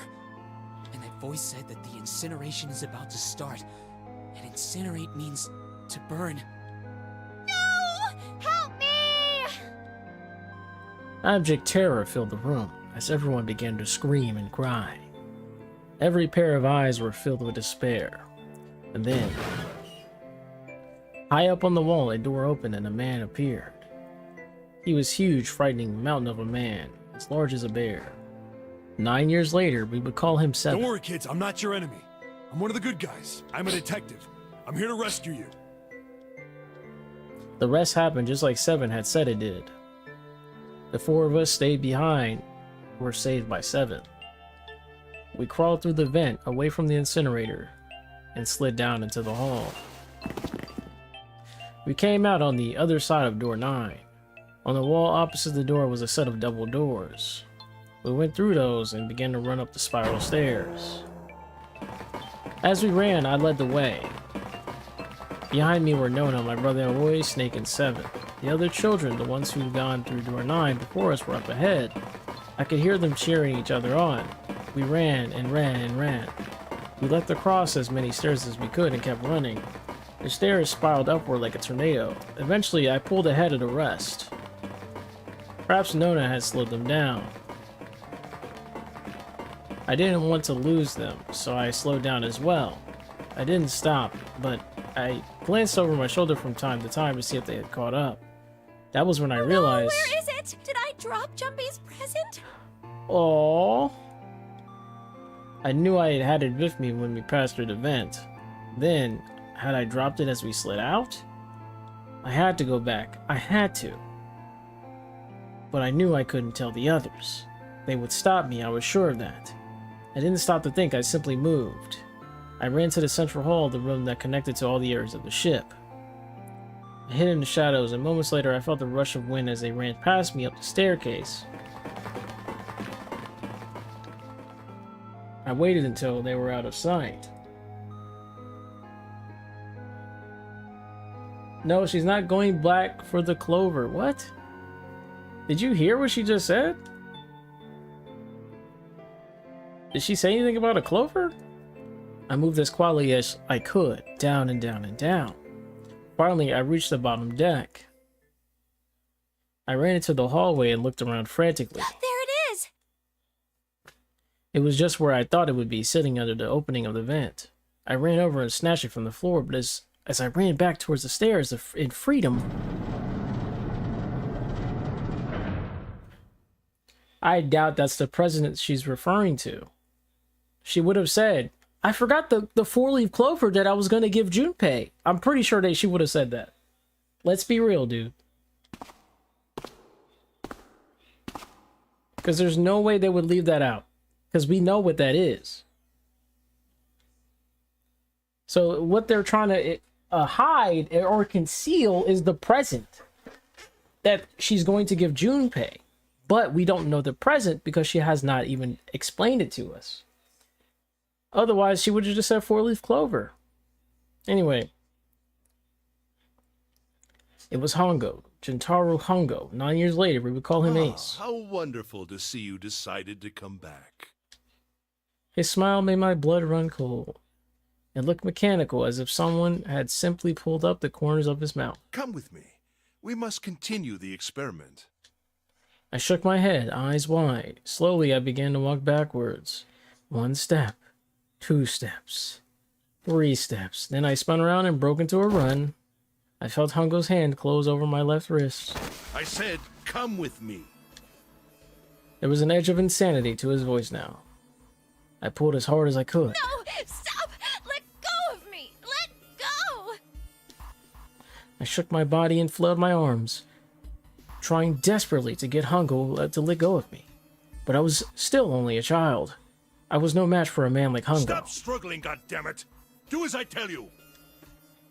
He heaved on my arm, trying to pull me into the incinerator. I screamed. Help me!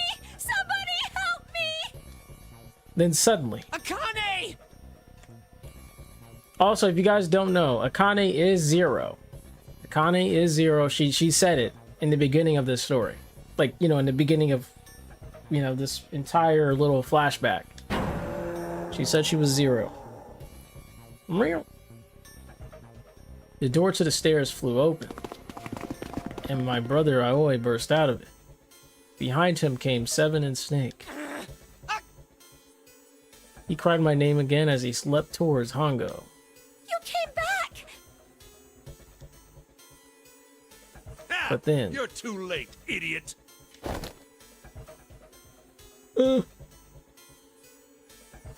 Sorry, excuse me. Hongo threw his full weight against my arm, pulling us both into the incinerator. The force of it threw me to the floor. I scrambled to my feet and looked towards the open number 9 door.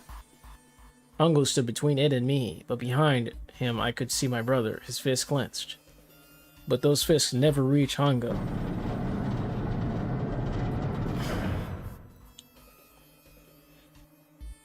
With the cold, heartless screech of metal on metal, the door slammed shut.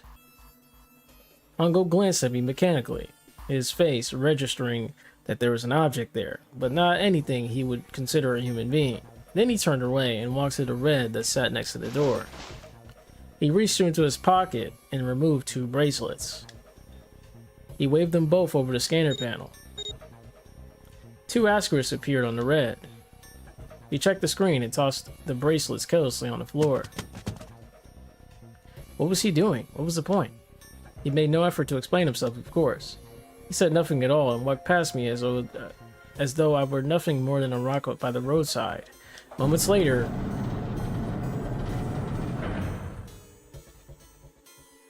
Wait, does that mean that she survived? Because... Oh, okay. So he actually gave her an out. He gave her an out. Maybe that's why she was still alive. But, let's be real, guys. This is what truly happened. If you understand this game at all, this game has different timelines. And in certain timelines, she actually did not survive. But, you know, obviously Akane was alive in the timeline we are in right now. It's because she survived in that timeline. If that makes sense to you guys. Let's see. Like in this timeline right here, she survived. In this entire timeline, even from the beginning, she survived. This is the timeline where she's actually alive. And she's doing this revenge game. Or whatever. To save herself from a different past. Or a different area. Anyway, I could hear someone pounding on the door behind me. I turned around and ran towards the door of the 9. Akane! Akane! Are you okay? I could hear a voice from the other side of the door. A worried, frightened voice. Help me! My throat was already raw, but I screamed as loud as I could. My voice echoed lonely around the empty room. What should I do? I think I'm trapped in here! Where's Hongo? He went out the other door! What? Then it started again. Warning. Warning. Emergency Incineration Command has been acknowledged. Incineration will begin in 18 minutes. Please evacuate the incinerator immediately.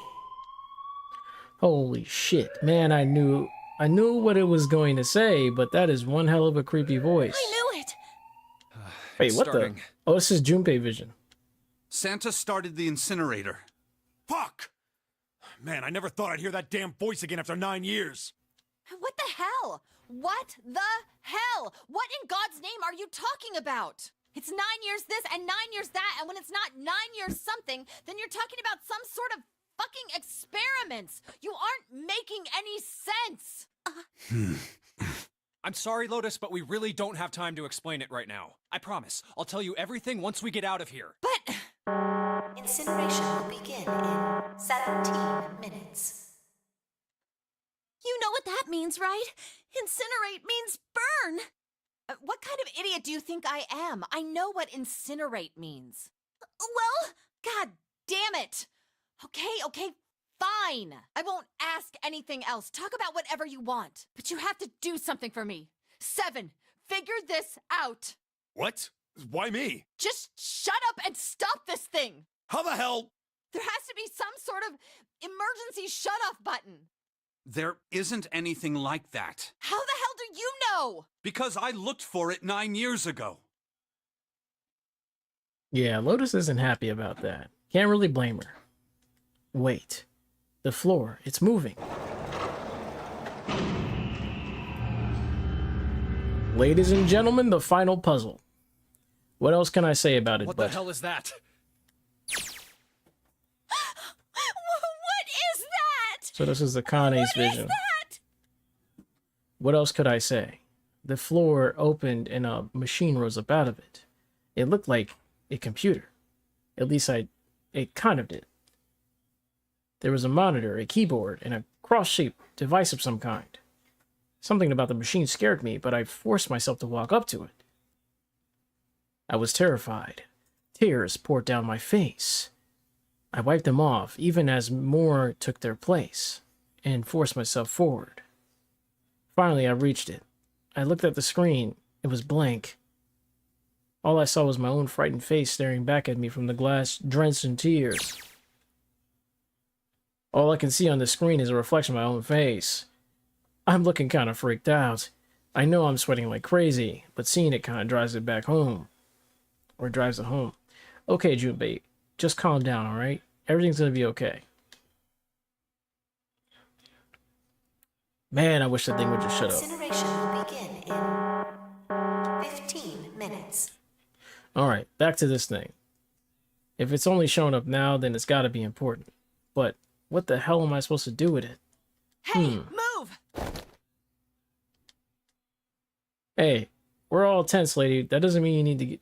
Okay, it's turned on. There's nothing on the screen, though. Oh, this is bad. This is really bad. If there's nothing on here, how are we supposed to do anything with it? Sure, I'll just push the buttons. I'm sure that'll... Well, at least it's on now. What's on the screen, though? What is this? What's up? It looks like some sort of puzzle. The ultimate puzzle. It's got a bunch of numbers and letters scattered across a 5x5 grid. The numbers range from 1 to 8. Do you think that if we solve this puzzle, the incinerator will stop? Yeah. Well, we can hope, right? Alright, puzzle, how do you work? Oh man, that goddamn voice again. Incineration will begin in 13 minutes. Shit, 13 minutes. Can we really do this? My heart feels like it's gonna pop. My heart was pounding like it was about to explode. I stared at the puzzle on the screen. I was sure I had to solve it somehow, but I had no idea how. My connection to Jumpy had been gone for a while. His mind was gone. I couldn't get any more information from him. I felt the seconds tick by as I stared at the screen, completely lost. My cheeks felt hot as tears poured over them. Then I heard a voice. Hey, what are you doing? It was muffled. I turned around. I pressed against the window in the entry door was a face, frightening, evil face. It was Hongo. How long had he been watching me? Don't know what to do. He was yelling, but his voice was still muffled. It's simple, really. But I suppose I might as well tell you. Just solve the puzzle on that machine. His laughter was muffled by the door, but it still tore at my heart like the claws of a vicious monster. I bit my lip and glared at Hongo, struggling to hold back hot tears. you're a terrible person! I hate you! Oh my! How could you call a gentleman such as myself a terrible person? That's not very nice. I'm quite fair. I don't use tricks or play dirty, you see? I've even left you a way out. A way out?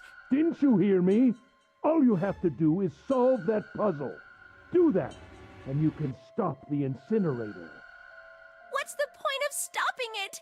You'll only capture me and make make me do this all again. I'm not going to listen to you. If you're just going to throw me back in here, I might as well just die now. My goodness, haven't you listened to anything I've said?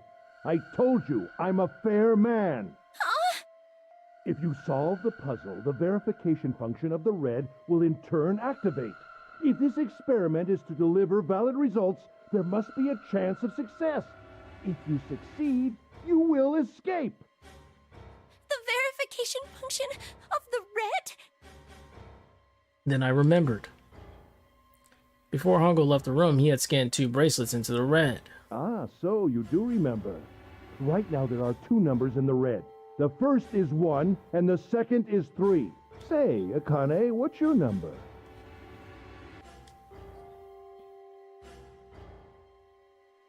I looked down at my left hand. The face on my bracelet showed a 5.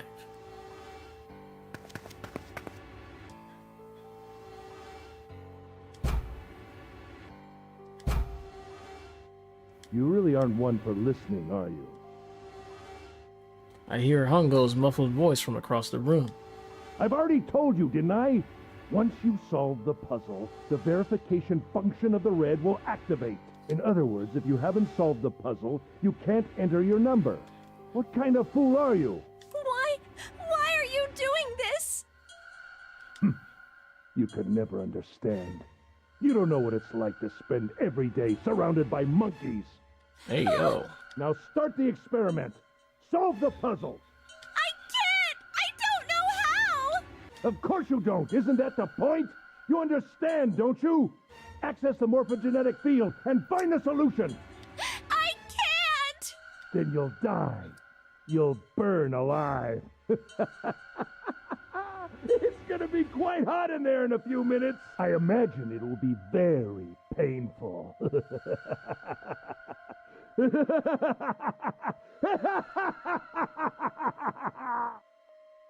His horrible laugh echoed across the room, and even after his face disappeared from the window, I could hear it. Incineration will begin in 10 minutes.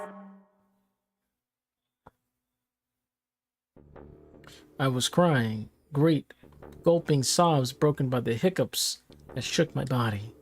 I was terrified. I could feel my fear pressing down on me like a tremendous weight. Somehow I forced my shaking legs to carry me back to the device. I stared at the monitor. I can't. I just can't. There's no way. I can't figure this out. What was I going to do? I didn't know. I didn't know. I didn't even know where to start.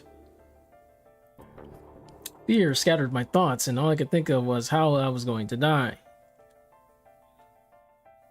My palms were sweating, knees weak, arms heavy. Alright, let me stop. And my blood was boiling in my veins. It was hot. Mom's spaghetti. I couldn't breathe. I felt dizzy. My heart roared in my chest, as if it would pound itself to pieces.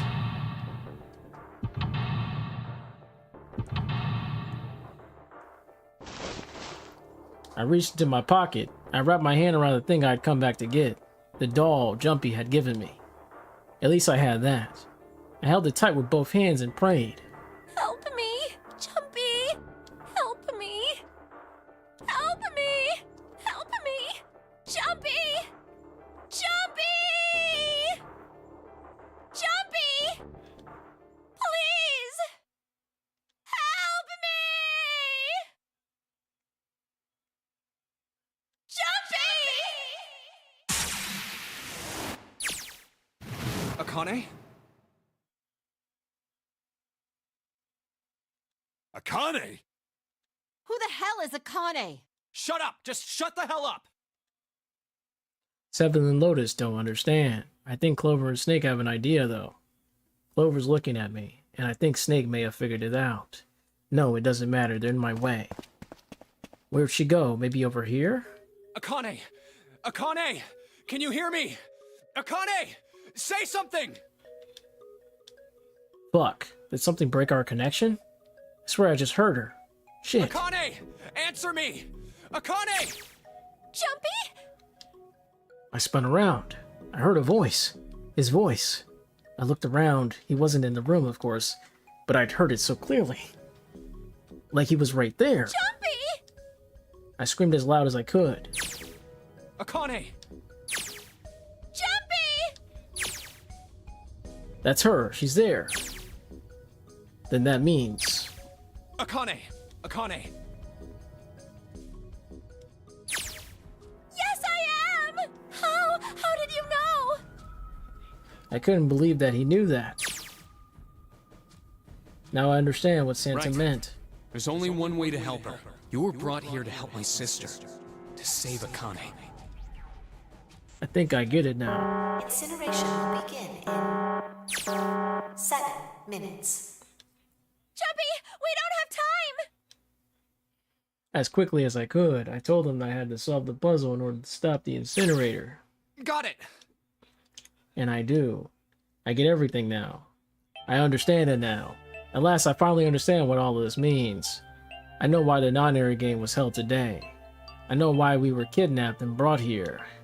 It was all for this moment. All of this was planned out to lead to this one moment.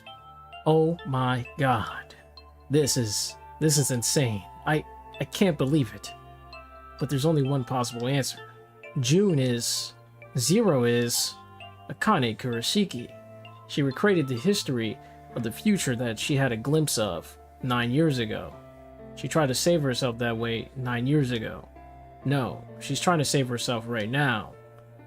That means that there's only one thing for me to do. Even if this is all some sort of insane plan, I will save her. I will save Akane Kurashiki. I must save her, no matter what. Incineration will begin in 6 minutes. The voice reminded me of how much time I had left. Jumpy!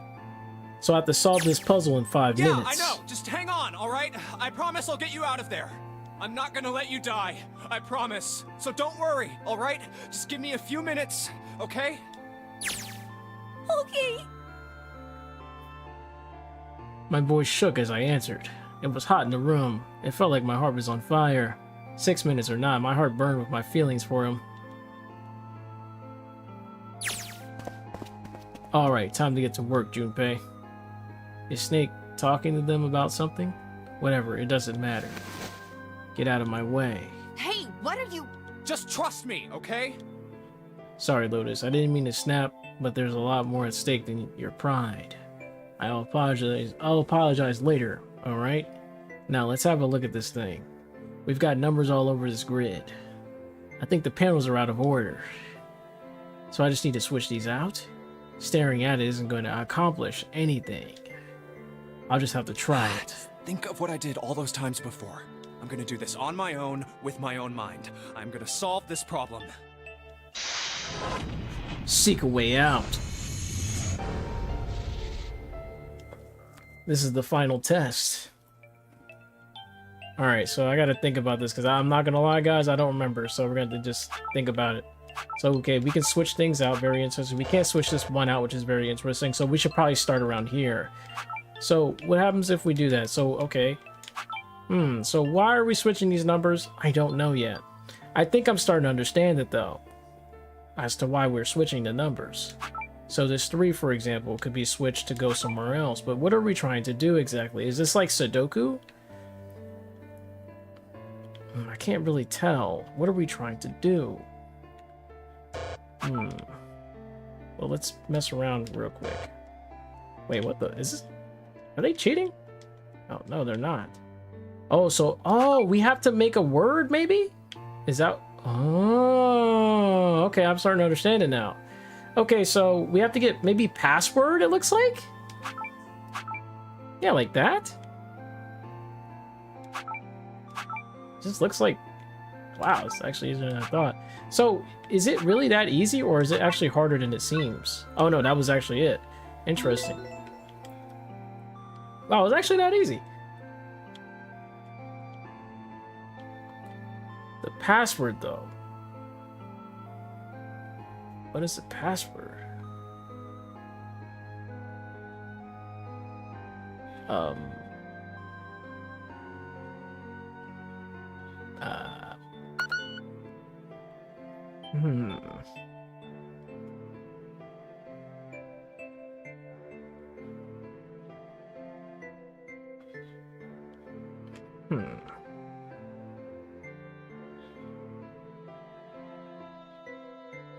Kind of want to reset. Oh, I can't.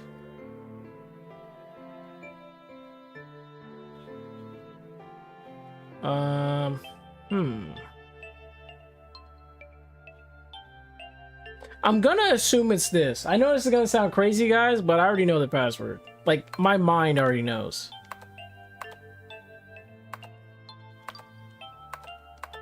Oh, it's not that.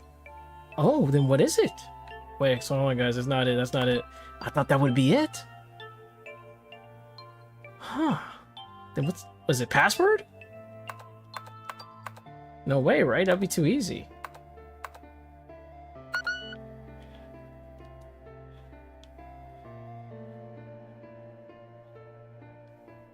Zero, maybe? No, that would be too easy as well, right? Password. I'm inputting a password now, then? Are there any hints? What the hell am I supposed to put here? What am I supposed to put?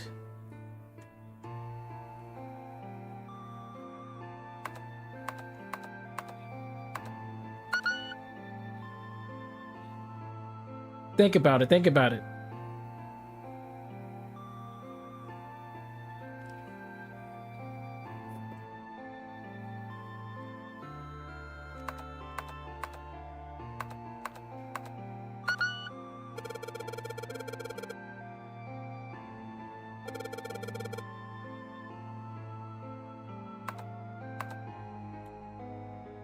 The hint was in that one.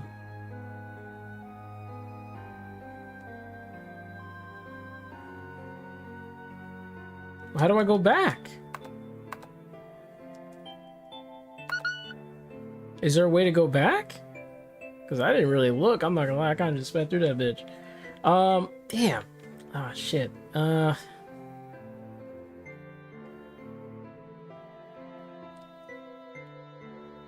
You gonna rewind the stream? All right, go ahead. Yeah, we have plenty of time, so.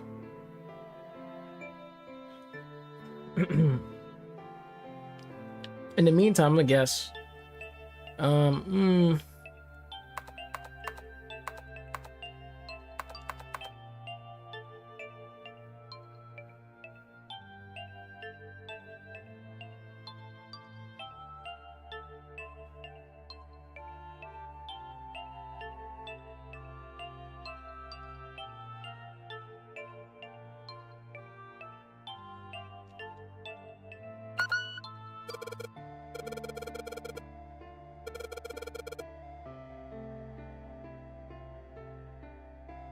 And after was an extra space.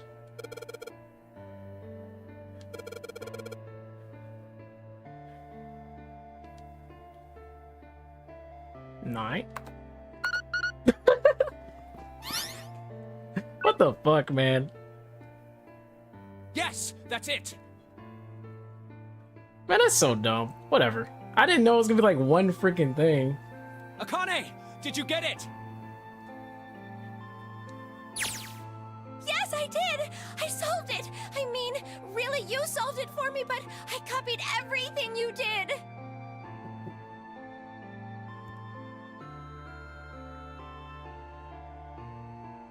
Now I just have to press enter! Then what the hell are you waiting for? Push it!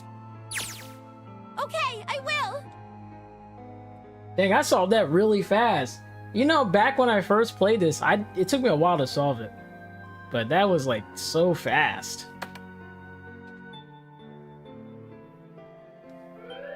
Emergency shutdown command has been confirmed. It flashed all nines. See, that's pretty smart of them to do that. Because honestly, I wouldn't have even thought of that. But yeah, you're right. It did have all nines in there. Incineration system has been disabled.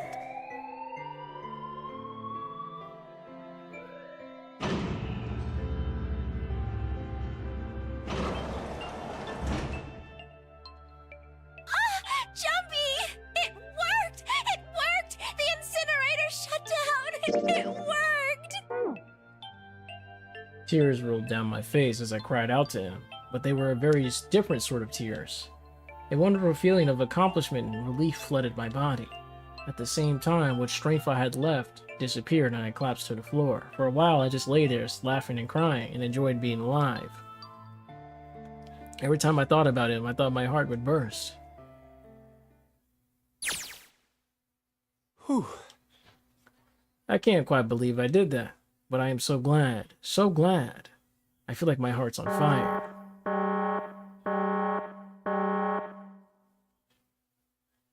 No, I don't have time to be thinking about that shit. I need to tell Akane. Sorry, but things are kind of busy over here. I'm gonna have to hang up now, okay? Oh, of course, that's fine.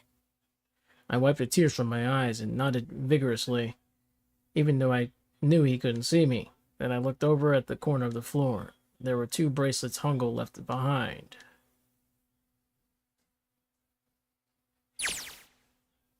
Now. Well, Seven and Lotus don't look particularly happy with me. Not a very nice look to give someone who just saved our lives, Junpei, guys. Are you... Okay. Shut it. Right, okay, so maybe they have a reason to be pissed off. So what if I haven't pressed the enter key yet? Alright, nothing holding me back now. Here goes. Wait. Incineration will begin 90 seconds. It doesn't sound like it's stopping. What the shit? Why isn't it stopping? And maybe I didn't hit the key hard enough. Just hit it again, and again, and again, and again. Okay, that's not working either. The alarm's still going off. What the hell's going on? I've got all the right numbers in the right boxes. It's perfect. So why the fuck isn't this thing stopping? Incineration will begin in 60 seconds. Wait, of course.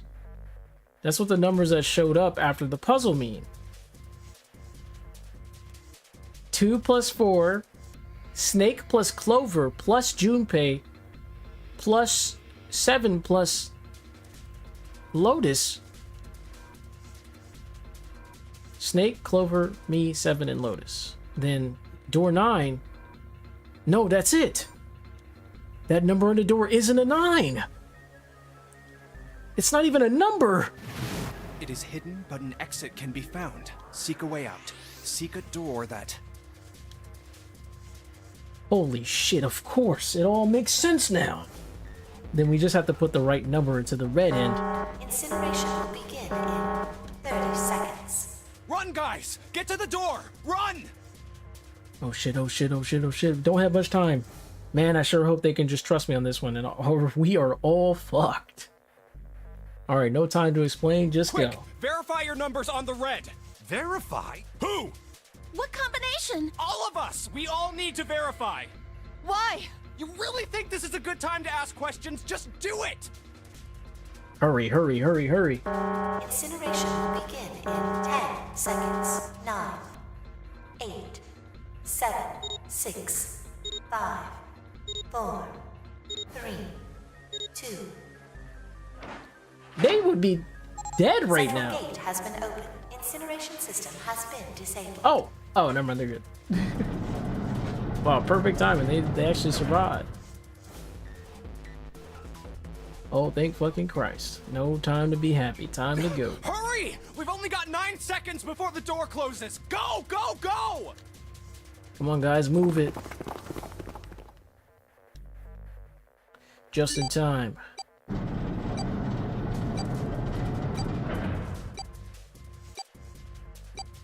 And there goes the door. Nope. Don't calm down yet. Don't calm down yet. You're not done. We still gotta find the dead. Oh, that was quick. They found that easily.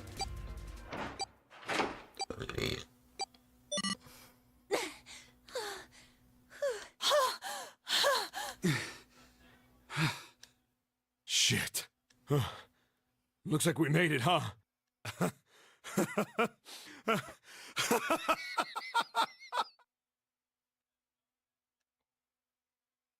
Looks like Clover and Lotus are totally out of energy. Snake is shaking his head wearily. I just want to take a nap, but... Akane? Akane! Can you hear me? Akane! I want to tell her we made it. I want to tell her how good I feel, but nothing.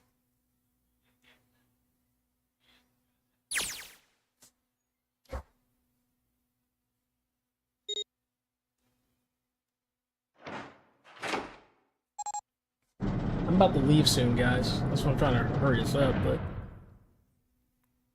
The door opened. Standing in front of me was my brother. Akane! Oi! I cried his name, even though my voice was almost gone from screaming, and left him to his arms. Oh, oi! Akane! I buried my face in his chest and cried again. I cried and cried and cried. The steady thump of his heart in my ear made me feel like I was home. Its beat was almost like a lullaby. I wrapped my arms around him as far as they could go and held him as tight as I could. Just to be there felt like a miracle. I hadn't felt the warmth of another human body in what seemed like an eternity. I just wanted to stay there in his arms forever, but I couldn't. The moment I had passed through the door, my bracelets had begun to count down to death. I leapt away from him and looked around. The door had already closed. I spotted the dead only a short distance away. It took me only a moment to get to and scan all the bracelets. I left the ones Hongo had dropped on the scanner panel. That was it. Alright, see ya, Chris. I took a deep breath and looked around again. The huge detective who we call 7 and 9 years and Snake the blind boy were looking at me. They seemed to have been utterly stunned by my sudden appearance. Their eyes were wide and their mouths slung open. Let's get out of here. If we don't book it, we might run into Hongo again. Aoi was right. It was time we got moving. The mention of Hongo seemed to jar 7 and Snake out of their surprise, and they nodded. We took off running up the spiraling stairs to freedom. Time for more running. But if they can get us out of here, no wonder we're running so hard. My heart's beating so hard I can barely hear. God, I can't wait to breathe real air again. Huh? Is 7 talking? Hey, Junpei, can I ask you something? What's up? That door, the one with the 9 on it. Why'd it open? Yeah, all 5 of us verified our numbers on the red. 2 plus 4 plus 5 plus 7 plus 8 is 26. That makes our digital route 8. It shouldn't have opened. That's not like you, Lotus. I thought you would have figured it out already. Huh? Why? Because you were the person who taught me about the idea of bases. Bases? Yeah. What are the 2 numbers in base 2? 0 and 1. How about base 10? That goes from 0 to 9, right? And how about base 16? 0 through F. After 9, it starts at A and goes from there. B, C, D, etc. You're right.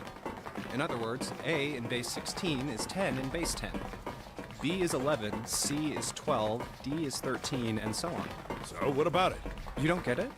What if we keep going with that pattern? What if you go way past base 16 all the way to base 27? Base 27? Yeah. Well, the numerical digits are the same, so I guess you'd add alphabetical digits. E is 14, F is 15, G is 16. H is 17, I is 18, J is 19. K is 20, L is 21, M is 22. N is 23, O is 24, P is 25. Yeah, and? What comes after that? Q. 26! And what does that mean? Wasn't a 9 on the door. It was a Q! A fucking lowercase q! Yep, that's pretty much it.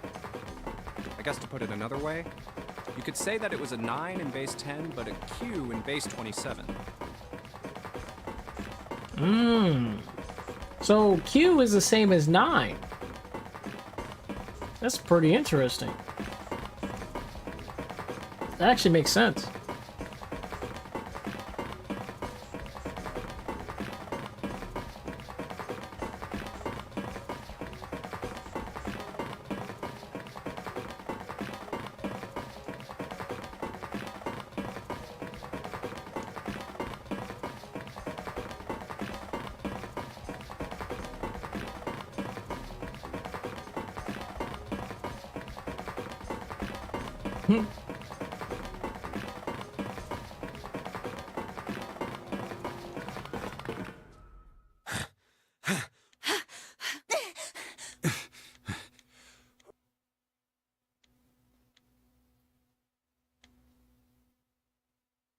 All right, I'm gonna open it. Yeah. Yes, we're finally really here. Please do.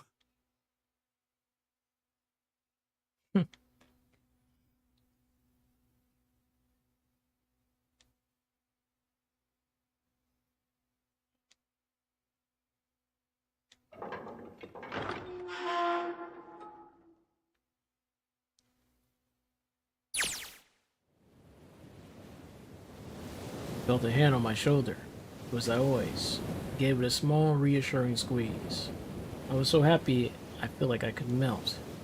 My heart was at peace, and not only because my brother and I were back together again.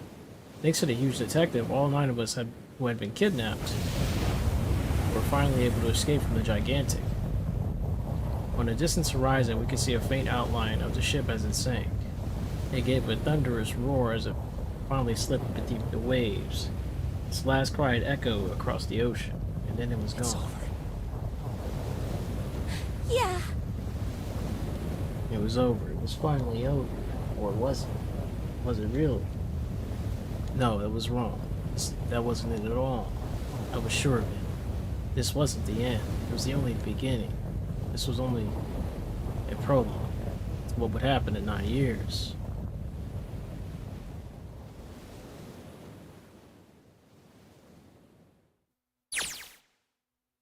Yes, finally, air.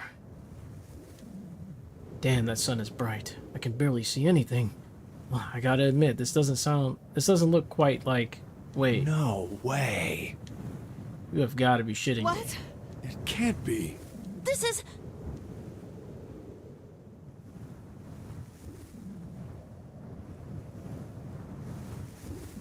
So this whole time, they were in Building Q. This is the building in the Nevada desert. So that's why it was a Q and not a 9 that they had to solve. It was the mock experiment. The mock experiment building.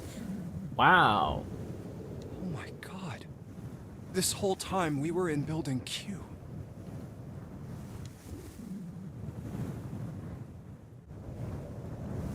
Sure enough, that's a desert out there, with mountains all around it. Hello there, son. Boy, am I ever glad to see you. I don't think I have ever been so happy to see a sunrise. Huh? Did I just hear something fall? Right, our bracelets. I guess I've never really got a good look at the underside of these.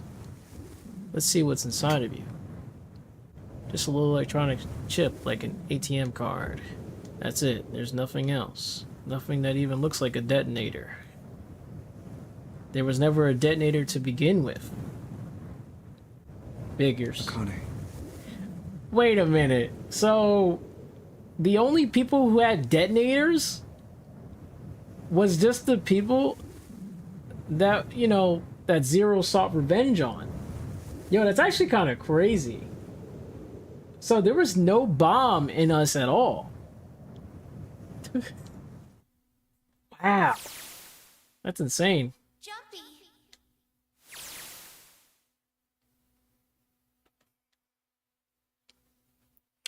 Guess I must be crazy about the girl if I think I'm hearing her voice in the wind.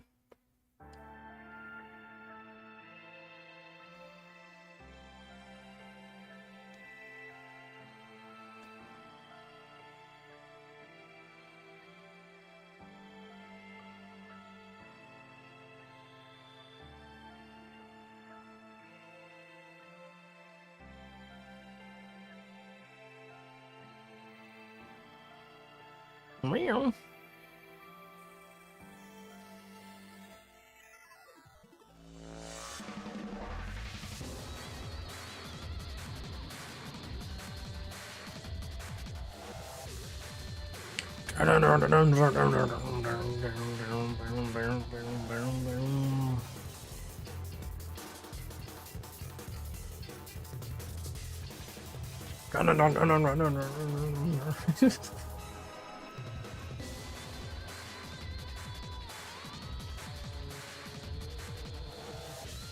Mission complete. So this game is actually shorter than the second game. The second game is the longest game in the series. It's 60 hours long. Well, it might be shorter for me because I You know, because I know all the puzzles. It might be shorter because I know the puzzles. If you don't know the puzzles, though, it's pretty long. Because you'll start to be stuck a little bit sometimes. I think the second game has some of the hardest puzzles. And then the third game, you know, Zero Time Dilemma has the hardest puzzles, like, ever. Out of all the games. In my opinion, at least. It does take a lot of thinking to finish them.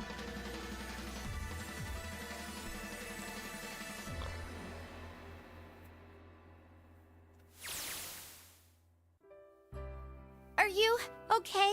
Oh, come on. This is nothing. Really? Yeah. You don't look okay. It was just before the end of elementary school. Jumping and I were sitting next to each other on a small hill looking down at the town as the sun slowly set. How does it look then? He was half serious and half joking. I thought about it for a minute first. Well, Then he got beat up. let's see.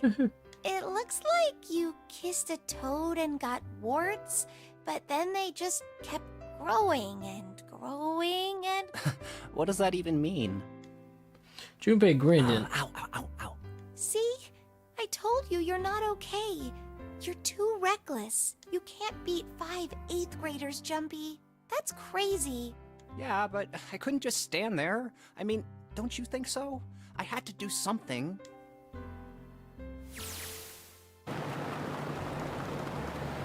Look at the Nevada desert go past. For an SUV, this thing has a pretty smooth ride.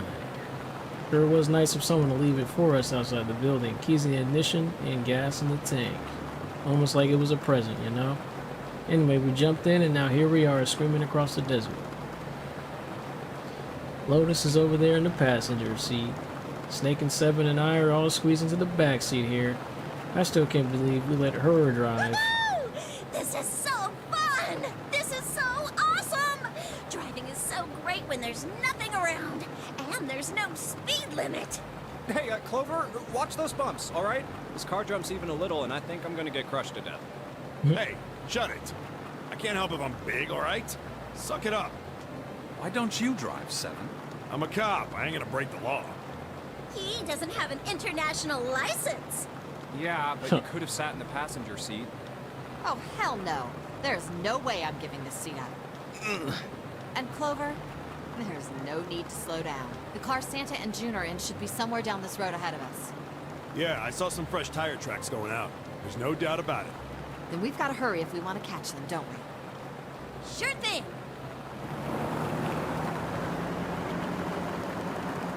Oh shit. God damn it, she doesn't have to drive so fast. Man, I didn't even think a car like this could go this fast. We're sure throwing up a lot of dust.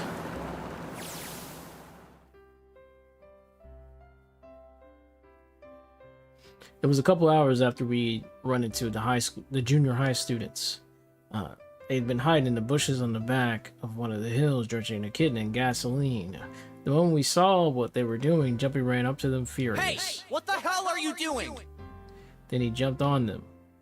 He quickly scooped up the kitten and tossed it to me. I caught it and ran for the police station as fast as I could. Help me! Officer, please! You have to come with me! The policeman and I headed back to the hill. All we found was Jumpy sprawled on the ground with a face covered in big swelling lumps. You couldn't run away after you threw the kitty to me? He stuck his tongue out through the hole in his mouth where a tooth had fallen out. Yeah, I guess I coulda. Then why didn't you? I didn't want to. I wanted to beat him up. Beat him up real good. Because of what they were doing to the kitty. Yeah, that too, but I think they were the ones behind those murders our first semester. Remember? Oh, you mean the bunnies? Yeah, the bunnies.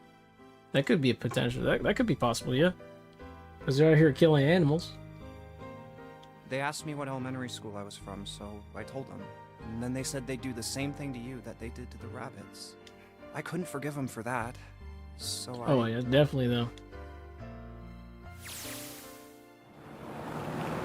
Hey, there's still some stuff I don't get. Of course, they probably don't know any more than I do. Like Ace. Well, I guess I should say Gitaro Hongo. Why did he create the Nonary project? Anybody? Any ideas? Why don't you ask him yourself? Well, yeah, I guess I could. He's still in the trunk, I assume? Yeah, he is. Still tied up, I'm assuming, with his mouth taped shut. His eyes just look empty, no emotion. He looks like he could just give it up. I wonder if he even cares about what happens to him anymore. Hey, were you listening to us?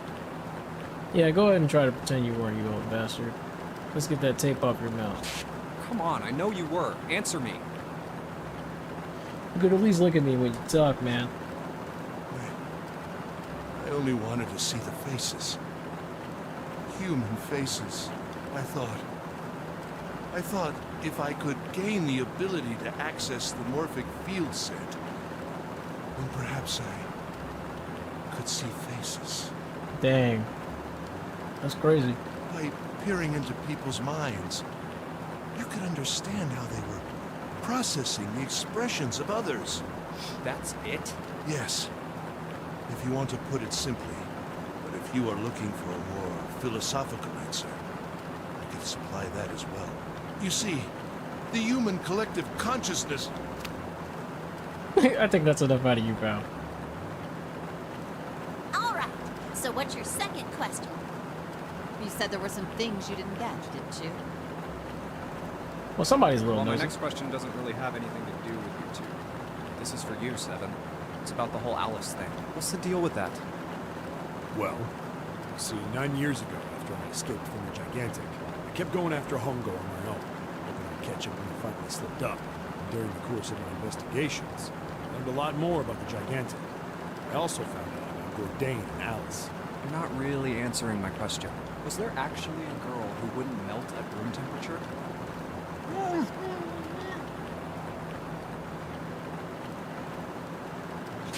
What? Alice doesn't exist. 9 years ago, I found Alice's coffin behind the library on the bottom deck. There was nothing in it but the root of a peculiar plant. My research determined that it was a member of the genus Mandragora, of the family Solanaceae, and was able to extract a particular alkaloid from it. I used that extract to create Soparu. Its creation was a tremendous boon to my firm, and we grew rapidly.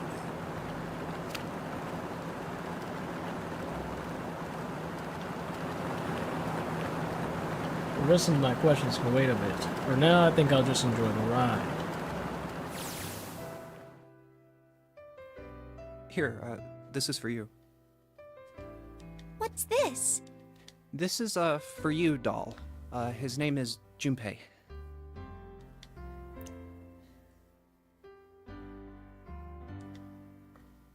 Jumpy pulled something out of his pocket and shoved it out with his arm towards me. In his hand was a doll made of yarn, small enough to fit in his palm. Jumpy, are you sure it's, for you, doll?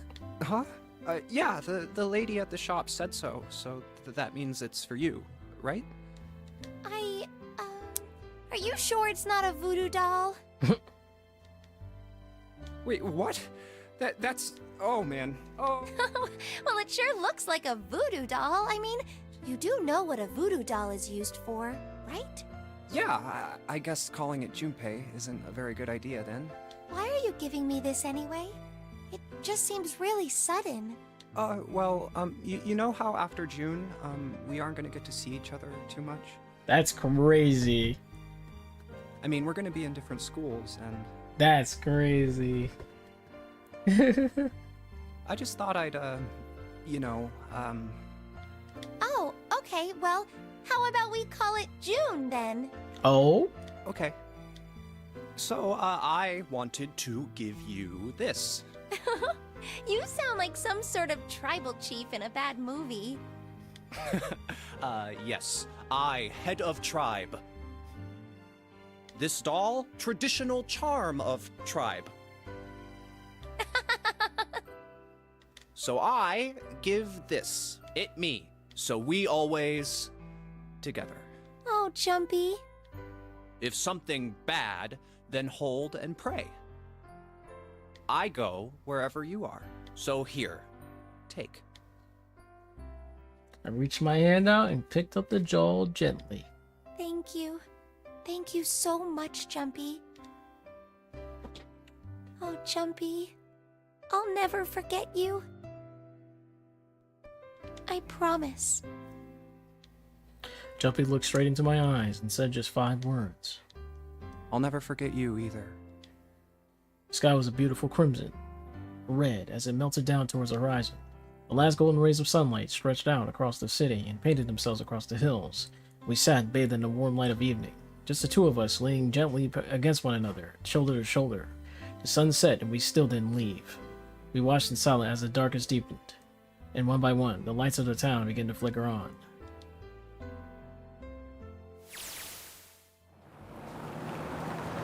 There's still one thing I don't get. To be honest, it's the biggest mystery as far as I'm concerned, and the only one that's really important. It has to do with June and Akane. 9 years ago, she died in the incinerator on the Gigantic. But she's still alive now as June. But how? Was it because I tapped into the morphic field set and saved her 9 years ago? Huh. Alright, let's say that makes some kind of insane sense. If I did that, then how do I make sense of what Seven remembers? Yeah, Seven basically... Yeah, Seven said that she was dead. So does that mean that the June that we just saw teleported or transferred herself over to this timeline? That could be possible. Now that I think about it. Snake makes sense, he's blind. He couldn't have seen her body anyway. But Seven, he said he was sure he saw it. Does that mean there's some kind of historical discrepancy? Or wait, maybe that's not it at all. There's one other logical explanation. What was you told me the truth, Seven? You look satisfied. No way. He couldn't. Hey, look! Over there! There's somebody next to the road. Huh? What? Hmm?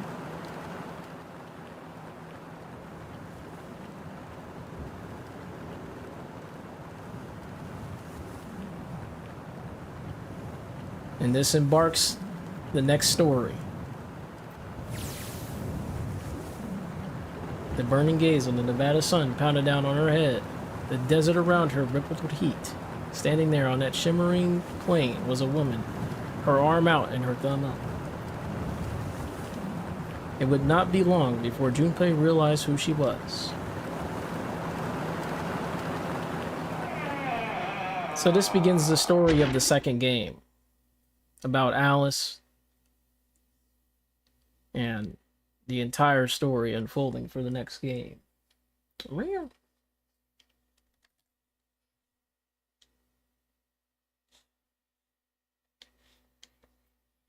Man, that's a GG, guys.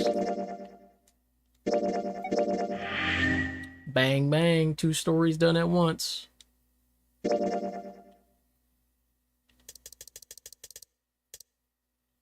Boing. You know what's crazy? I didn't even save that entire time. That's insane. I didn't save at all. Until now. Imagine if my PC just turned off, man. It'd been GG's. Anyway. I gotta go to the store, guys. I'll see y'all later. Thanks for watching.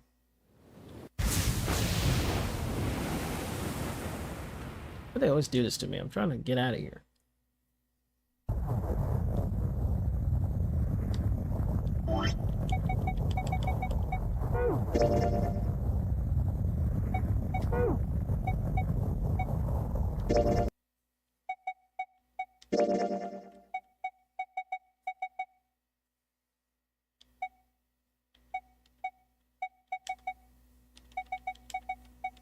And so they have 1, 2, 3, 4. So they have 16 puzzle rooms. Very interesting. Yo, GG's, y'all. Thanks for watching. I gotta catch y'all later. I gotta go to the store. Tomorrow, or maybe even tonight, I'll do something else. Maybe. I kind of low-key want to watch the NBA. But we'll see what happens. Maybe I'll do some chatting or whatever. Maybe we'll do some just chatting. Maybe we'll do some just chatting. Just maybe.